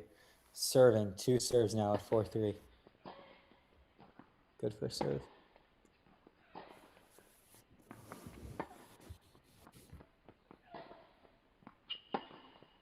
Can hear how much both of these players want this. 4 points all in this tiebreak.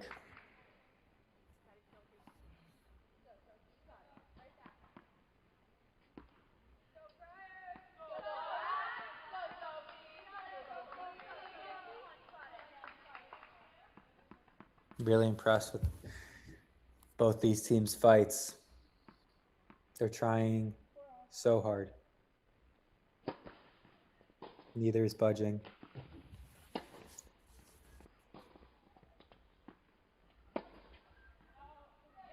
Wow. It seems like Auburn's kind of trying to overplay even a bit now. 4-3 with 2 serves. Now it's 4-5. We could be here for another hour. Oh my gosh, this is wild.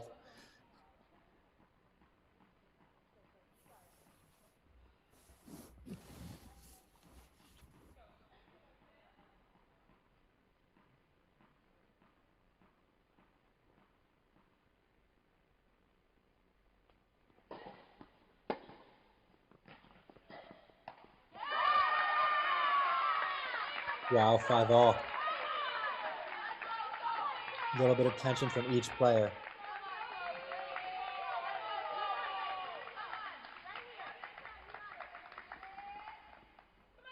Each player is 2 points away from either a third set or the dual match. We've already had 1 dual match point, 1 point for the dual match for Providence.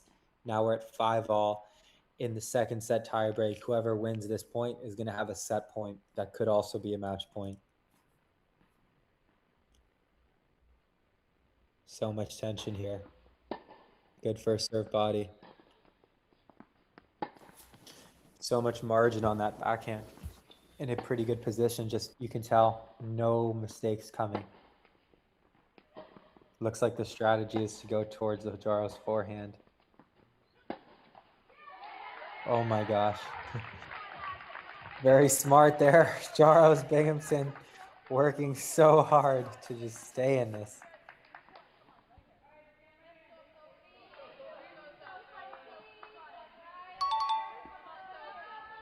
Set point, Binghamton. Take it to 1-set-all.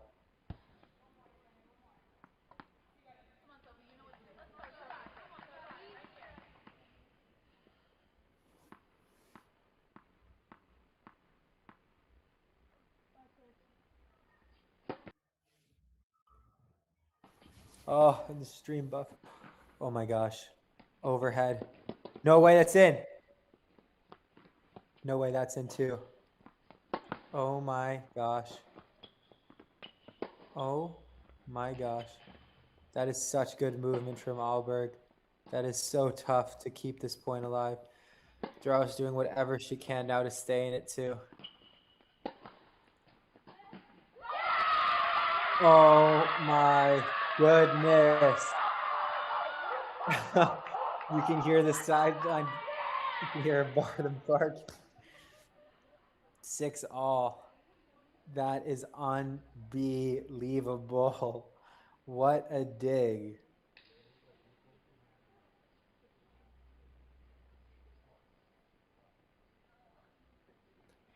Unbelievable dig.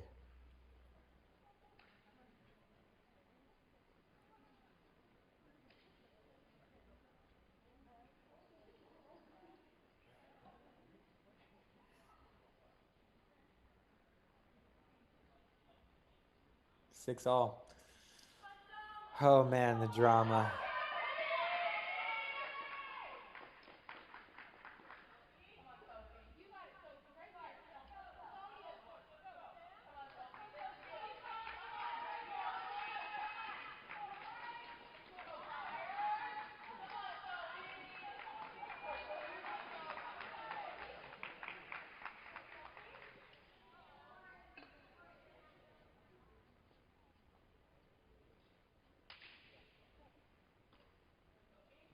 Six points all.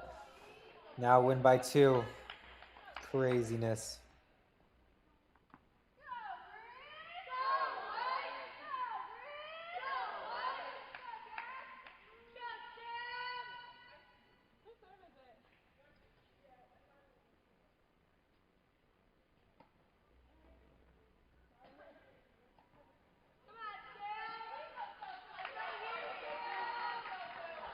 Craziness. What a match. Gotta love college tennis. You can tell that her, looks like ankle maybe?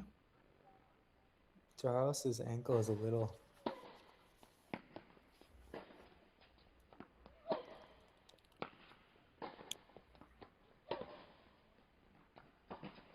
Oh, no way. Great forehand down the line. Neither player is willing to miss. That set point save was just so impressive. This is just another. Wow. Oh my gosh. Another set point for Binghamton to take us to a third.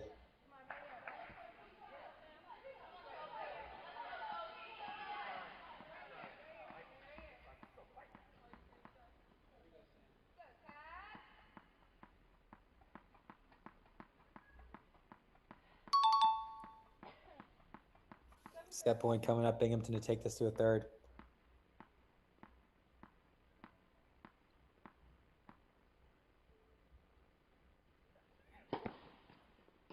Good first serve. That's a set.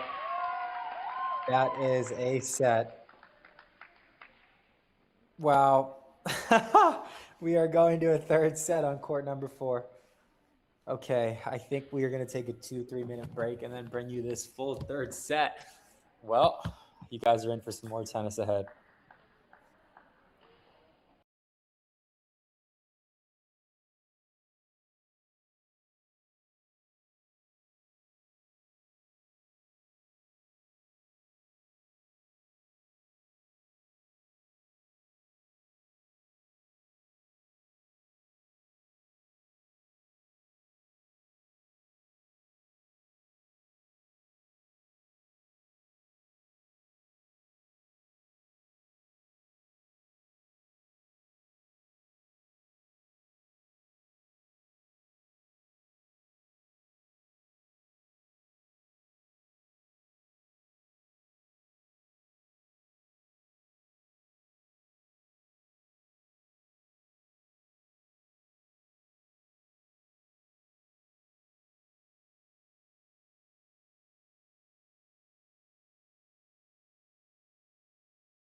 We're back.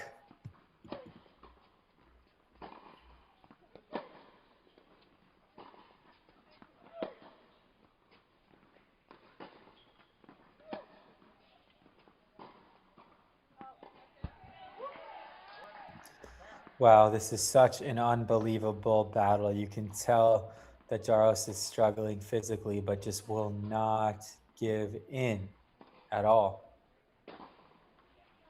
I'll bring up a break now.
1-1 here, amazing. From love 40 back to deuce.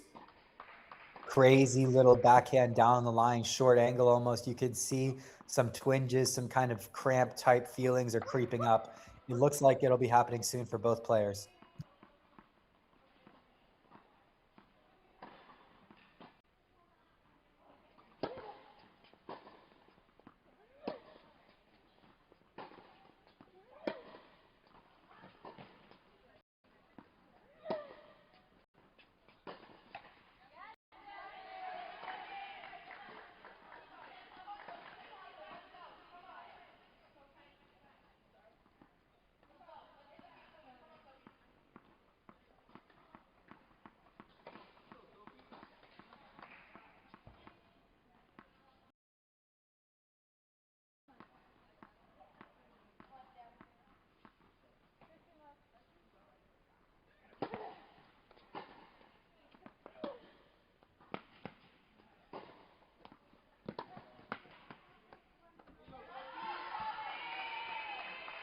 Wow.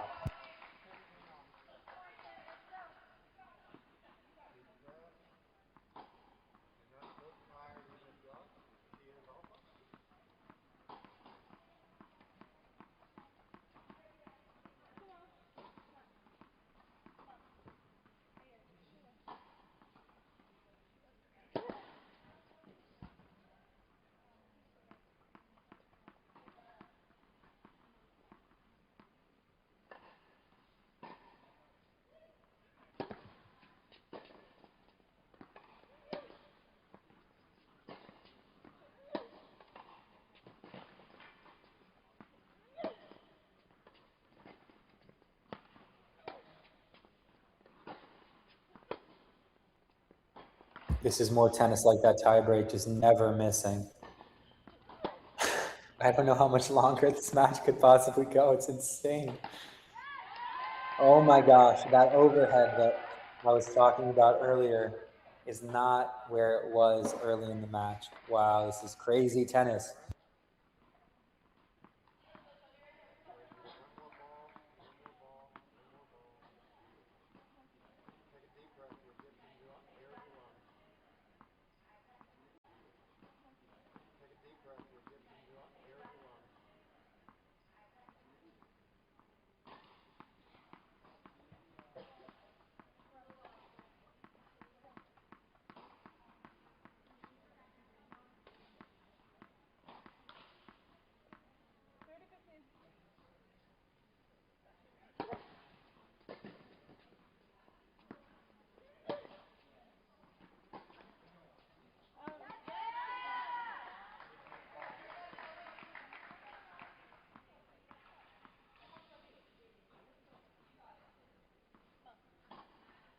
Wow, this is a crazy match.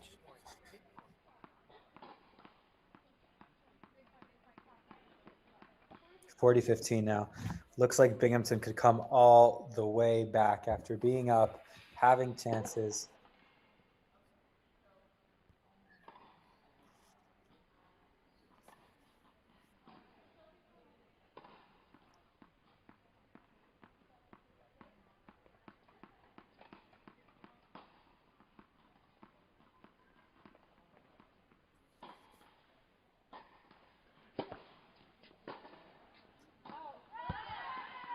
Wow, 2-1. 2-1. This is crazy. Unbelievable. I'm really impressed at the condition that these players are in, neither getting insanely fatigued, neither kind of collapsing physically, everyone staying in it, everyone being able to withstand. Very, very, very, very impressive stuff.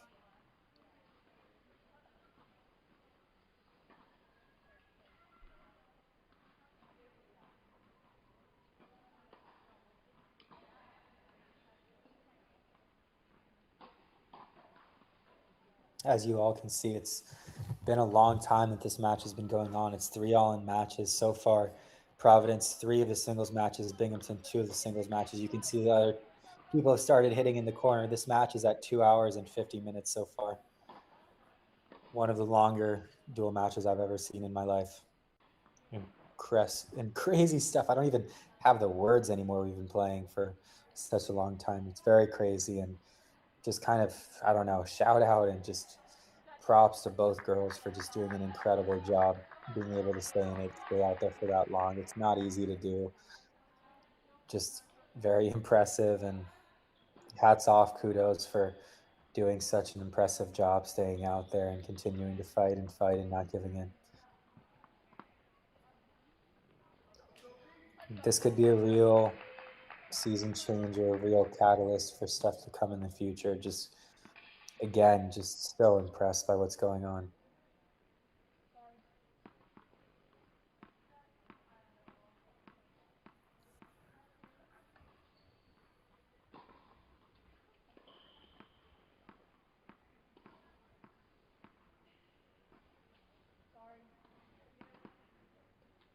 Some toss issues here on the serve after a long day. It's interesting. I wonder what's going on there.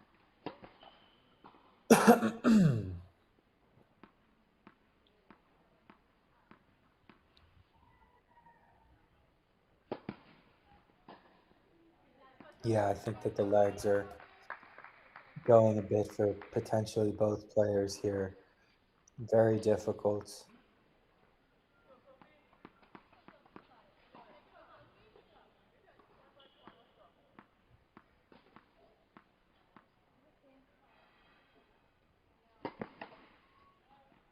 Yeah.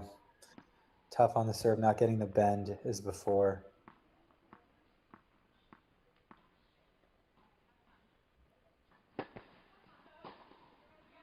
Yeah.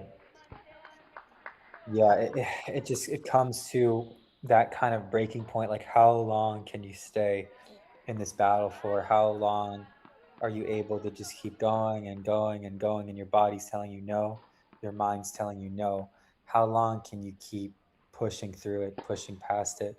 Stay, just stay in there. This point is going to tell us a lot about how Alberg is feeling. If she's able to stay in it, if she can be tough this point, or if she kind of goes for a shot that's uncharacteristic early. Wow, and there you can see Jarros is kind of somehow finding a way to stay in there, but the legs are feeling hot and heavy right now. I can tell you that. That's the home court bounce, but oh man, that's an approach you would like to have back. I'm sure of it. Wow. Yeah, this is just an absolute battle. Again, so impressed by both players doing such a good job staying in it, finding a way to continue being competitive despite everything that's going on inside their bodies, inside their minds, telling them that, hey, I've had enough. It's time. They're continuing to push on, push forward, to push through. It's just incredibly impressive to me. Can't say enough good things about what these two are doing, how much it's going to help them in the future, whatever they do. Like, this tenacity that they're showing is extremely impressive. There's that overhead again. There it is. It wasn't there before. It's back now. Again, very impressed by what's going on. I keep saying that. I'm sorry. I bet you all are getting sick of it, but I just want to highlight these two players and, sing their praises for a little bit longer while they're still out here battling.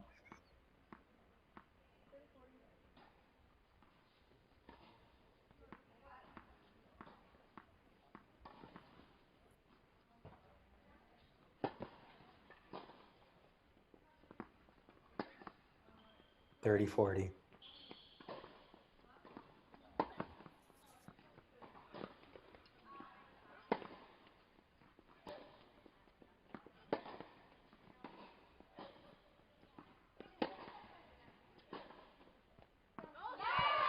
Oh my gosh, this point coming up.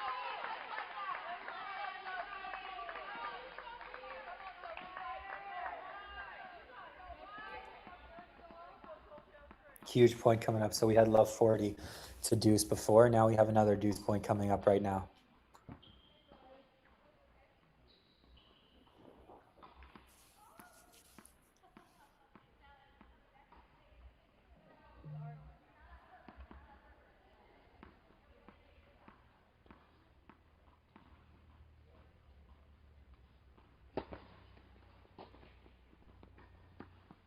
I think neither player is going to want to give an error at this point, that's for sure. Just doing whatever they can to keep the ball on the court right now. Looks like the legs are still kind of there. It's just double faulting twice in a game and not getting that break if you're, oh my gosh, how does that go in? Oh.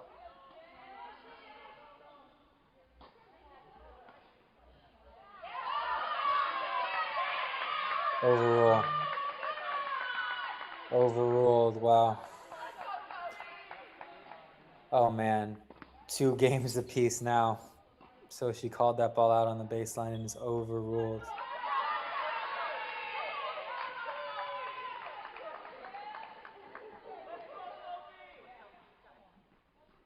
Wow.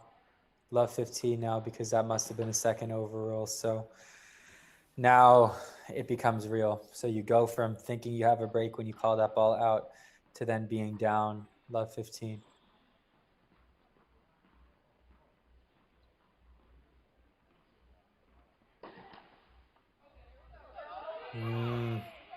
Love 30. Wow, just how things have changed. It's so freaking quick. That one overrule just totally changes the whole complexion of the match.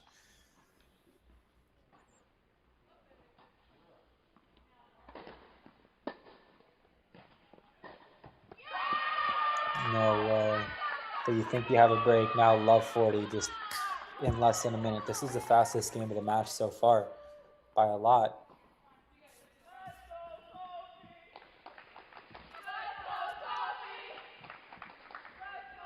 We got Providence cheering. Let's go, Sophie. Pretty cool.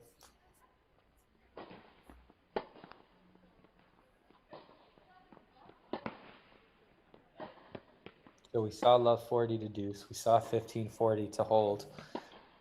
Let's see what we have now. One saved. One saved.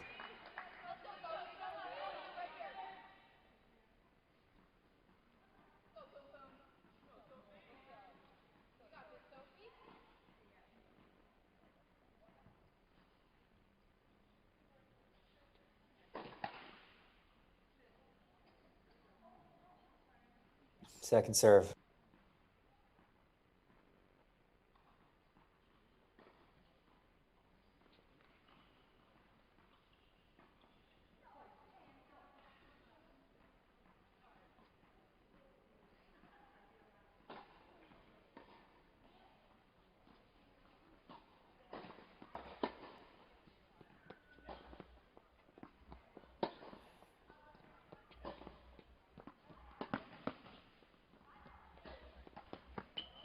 Oh man, another too good. Unfortunate left third. Oh, unfortunate overrule too. It's hard to see from this angle, but that undeniably changed the whole outcome of this match in some ways. Now down a break is Binghamton 3-2. Alberg serving coming up. This is just a incredibly long match. Incredibly long.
Another double fault. Love 30. This is the longest match I think I have ever seen in college tennis. One of them for sure.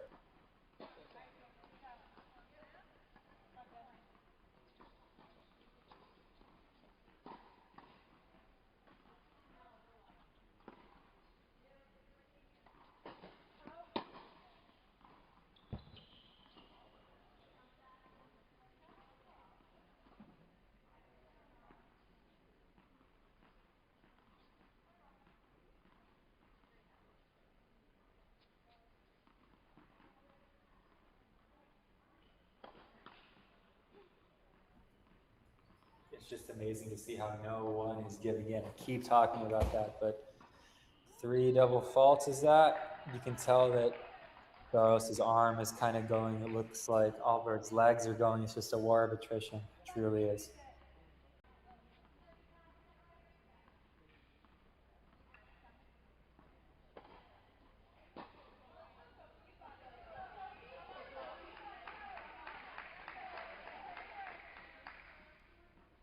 Love 40. 3 break points coming up. 4 actually.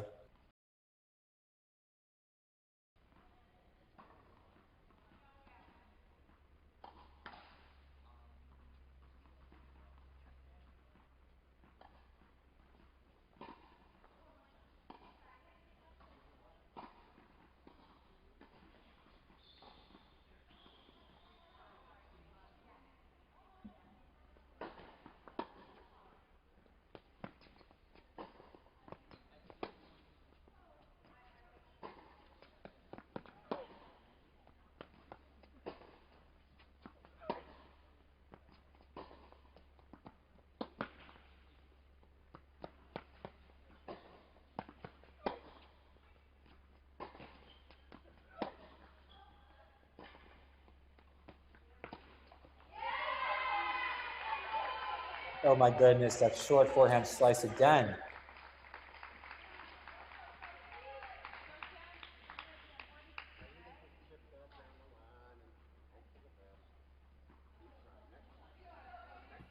One break point saved.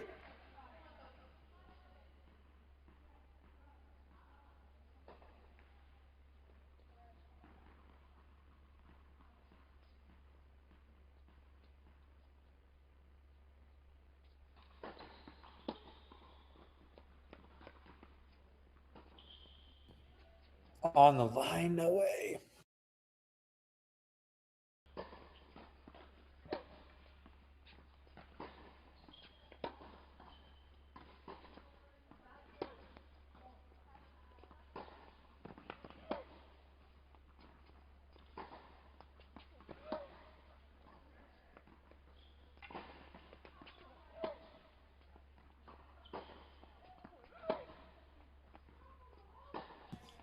What a long, that's an amazing backhand cross.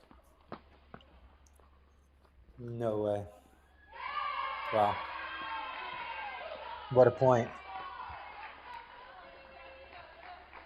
What a point. You can see just how physical this is. 2 break points saved.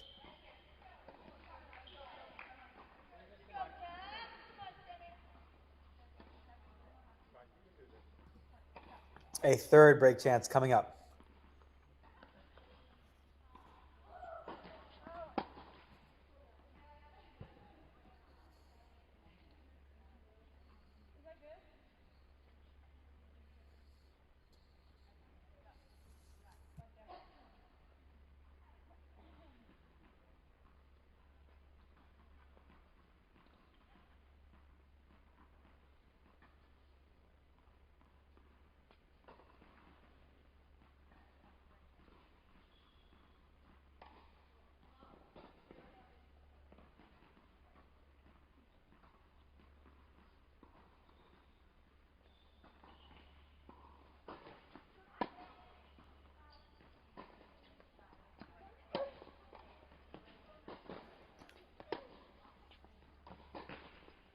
The legs still seem to be.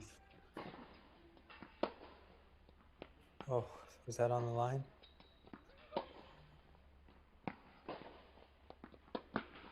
Oh my goodness. Oh my. goodness. So that ball there, the reason that you can't call that one out is because you had a second overrule, right? So you get overruled twice. So then that ball that's a little bit wide, you're worried about getting overruled the third time on. So you don't want a game penalty. So then she doesn't call it out, and now it's deuce. Wow, craziness.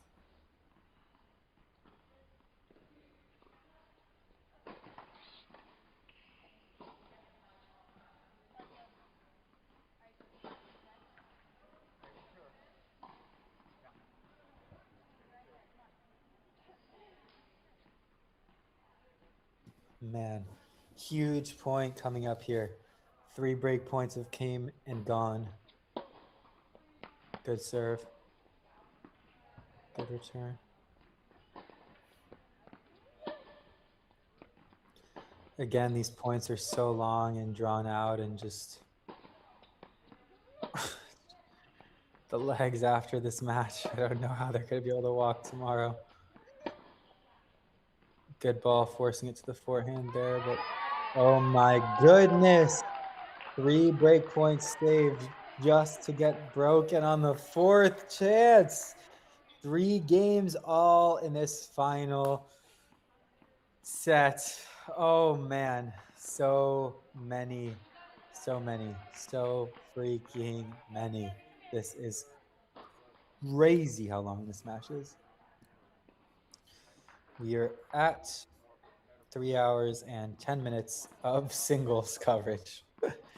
You all are getting your money's worth today, that is for sure. I genuinely have no idea who's going to win this match. That's the craziest part. Usually there's some kind of, I would say that Jaros has been so unbelievably tough. It's hard to see her losing, but then again, Alberg, look at Inside Out. She's still playing such good tennis. No way that was in. These rallies, like you can see that the players are standing up a little straighter. That means that the legs are getting so heavy. But Jaros is still moving well. You can see that these are unbelievable points.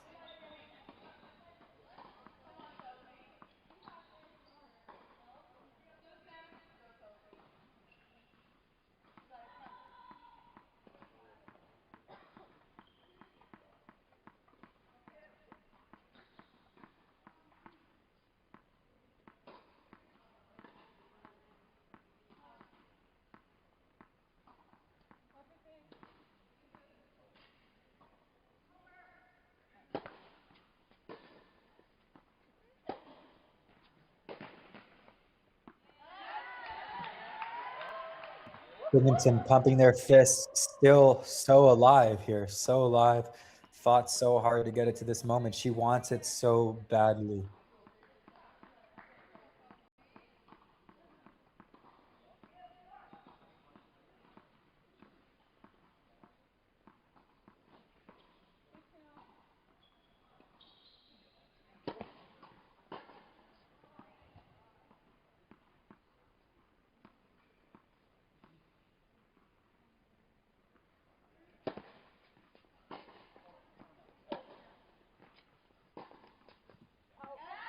Okay. Looks like Binghamton's making a little headway here. Is it 4-2? I thought I saw it 3-all. I'm pretty sure that Jaros, I'm pretty sure Binghamton broke. I don't think it's 4-2. I'm pretty sure they didn't break. Man, get this far in the score. Can't tell what it is. I am pretty sure that didn't we just see a backhand go long? We saw a backhand go long on that deuce point. In my brain right now, it's 3-all, 30-all, but again, I could be wrong. I'm just not sure why. I don't know what would have happened there.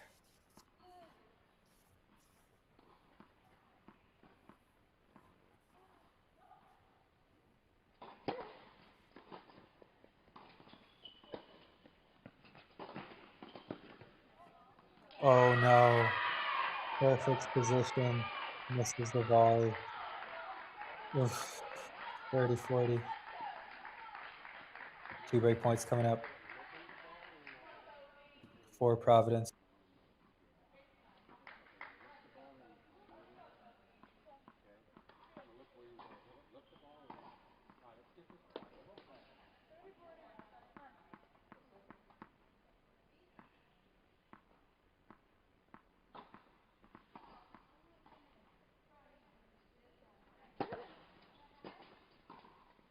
Great serve. Oh my goodness. Deuce point again. Is that 3 or 4 deuce points in a row? It feels like it might be. It might not be, but it just feels like deuce point, deuce point, deuce point, deuce point.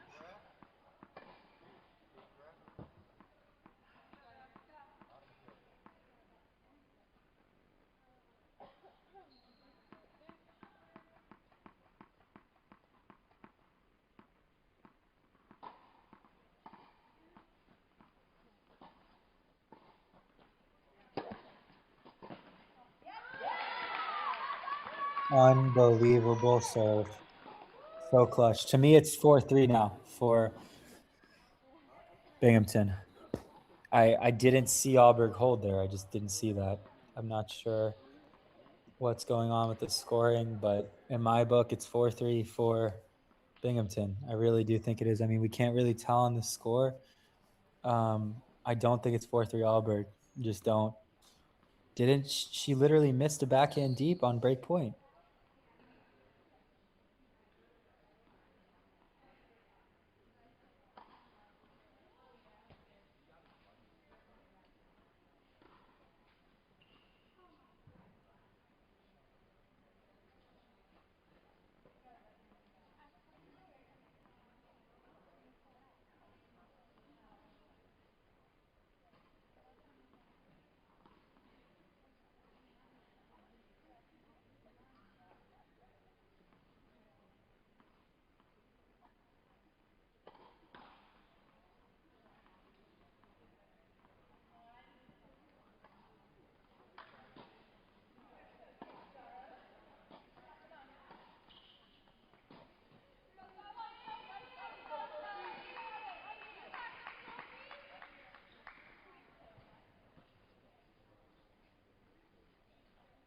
Again, folks, I'm not sure where the score, like, I don't know if that's the right score. I'm so sorry we get so deep into the match, but I'm just going to follow along with the game score. I don't know if this is connected to what exactly this is coming from or where it's coming from, but, you know, it's 3-4 or 4-3, so very close match regardless.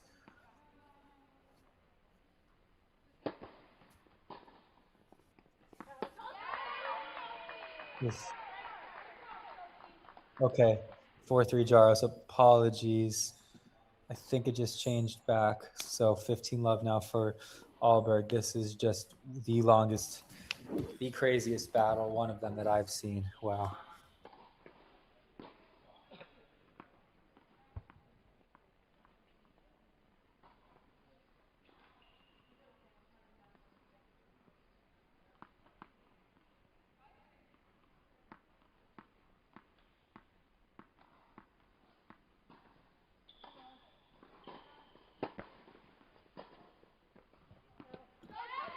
Ugh. If you're Binghamton, you're up 4-3, third set. Jaros, you gotta just find a way to make Alberg work. You know that her legs are you're feeling it too. You guys are both feeling it, but you know that this serve has been shaky. We've had like 4 double faults in 2 games, something like that. Gotta just make her work early in these games here. It's so easy to say, so hard to do, but like that's a third double fault in 2 games. So we know that things aren't really normal. You just have to push. If you're Alberg, you have to try to push Jaros past the breaking point. You all know that you're nearing the end of the match. You know it's so close to being over. You need to like find that competitive edge, that runner's high and away, and just get your body to keep going, get it to take 30 all. So unfortunate for Alberg. You need to find a way to like put your doubts aside, put it away, find a way to pull out that like belief, the heart, how bad you want it for your teammates. Look to them for energy and support right now.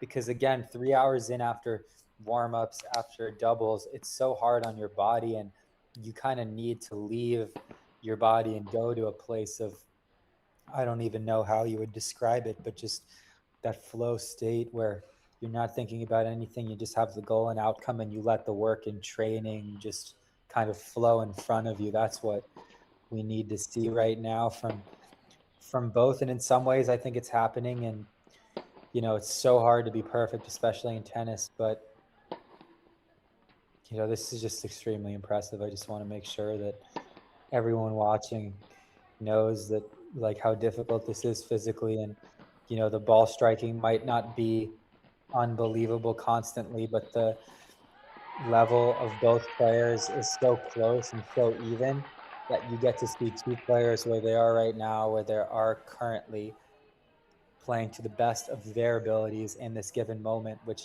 is creating an unbelievable tennis match. You know, like, these two girls or women are meeting each other right where they are, battling and competing so hard for each other, for their teams, for a first conference win. And it's just pretty cool to see. 2 break points coming up for Binghamton, take a 5-3 lead. And so a return like that at a moment like that is crazy. We have another deuce point coming up. We have so many deuce points in this third and deciding set. And that's one, if you're Binghamton, you gotta make it.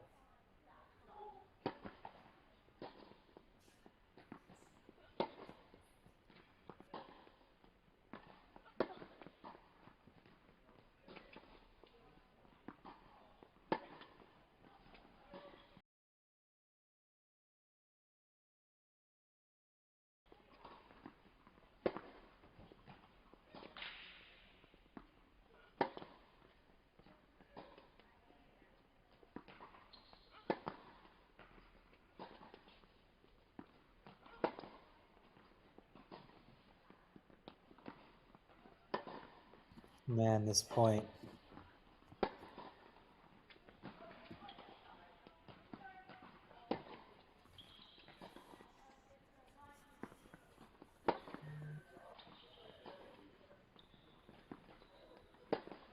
What a point. My gosh.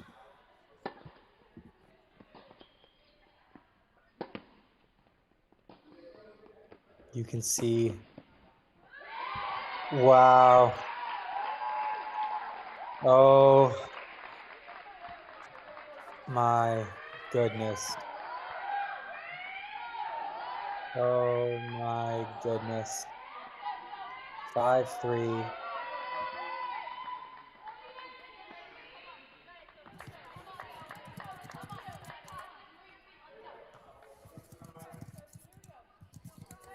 Binghamton serving for the match now, 5-3 after saving a team dual match point.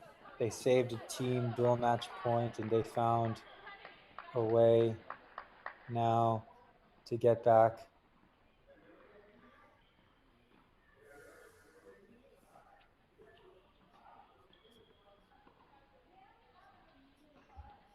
All the way back in it now. 5-3. 4 points away for Binghamton, first conference win. Running her opponent. Wow, back behind her. She loves that forehand cross court, and so smart to go there under pressure. Very, very, very impressive from both players. Unbelievable.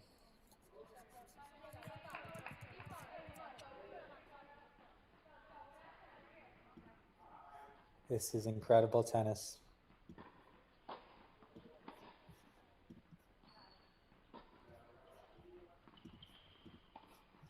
Three points away now.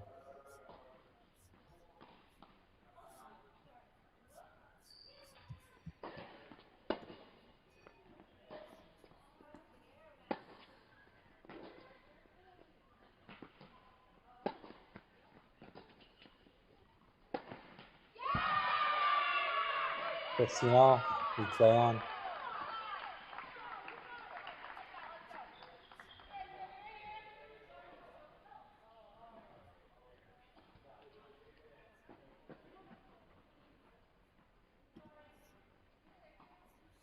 we play on. So much fight. So much fight.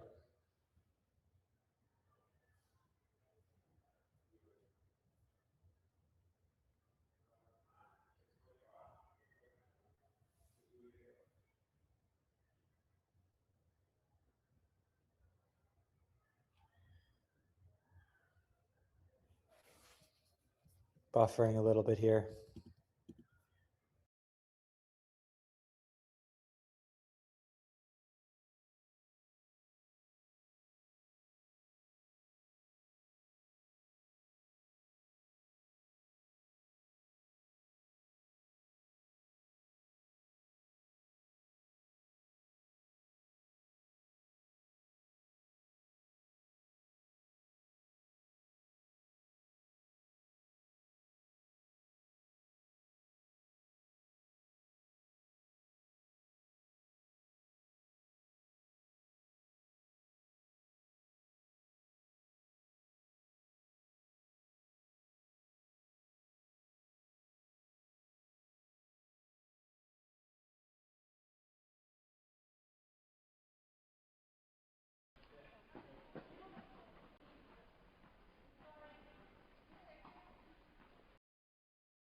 Hey guys, I'm so sorry. Hello, our stream cut off. So right here we have Daro serving at 5-3, 15 all. She ended up getting broken here and then winning 6-4 in the third set.